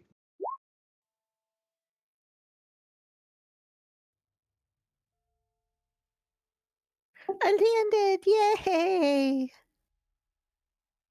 You did land. And so did HX. Great. Successes. Woo! So you guys come to a soft landing. A little bit of a trip for Beryl and Niella, but you all made it. And yeah, now what do you guys do? You're in a clearing. You did see a little bit of glimpse of the settlement beyond the wall of trees that are between you and it. We'll try to cover. Well, is there any cover to put over the fighters? Thankfully, like the trees are so large, like that settlement isn't probably going to be able to see you. Obviously, if something's airborne, yeah, there's a potential. So you most likely could put your ships between some of these massive trees. Kind of think of them like redwoods, but much bigger. So there most likely is a gap between the trees, big enough for like a fight. The tracks. It sounds like they're about probably bigger than fighters. Oh yeah, these trees are skyscraper size. They're huge. Not as big as Worcestershire trees from Kashyyyk, but they're big.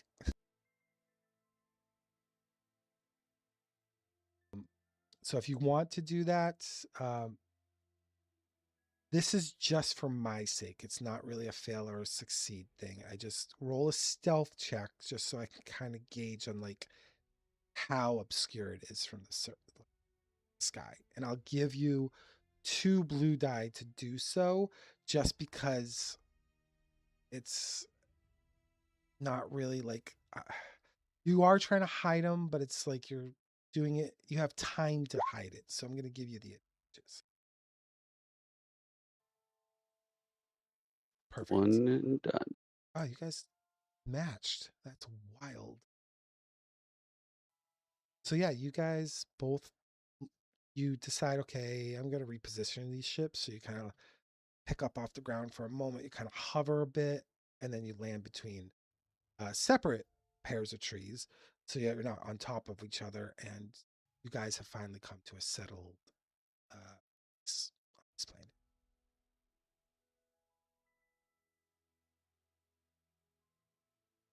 All right, we gotta get off the ships and try to figure out our next moves. Beryl leans back in her seat for just a second, trying to take a breath now that they've landed and everything is okay.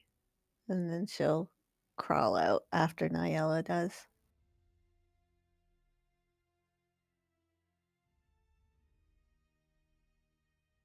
After shutting off all the systems and everything, too.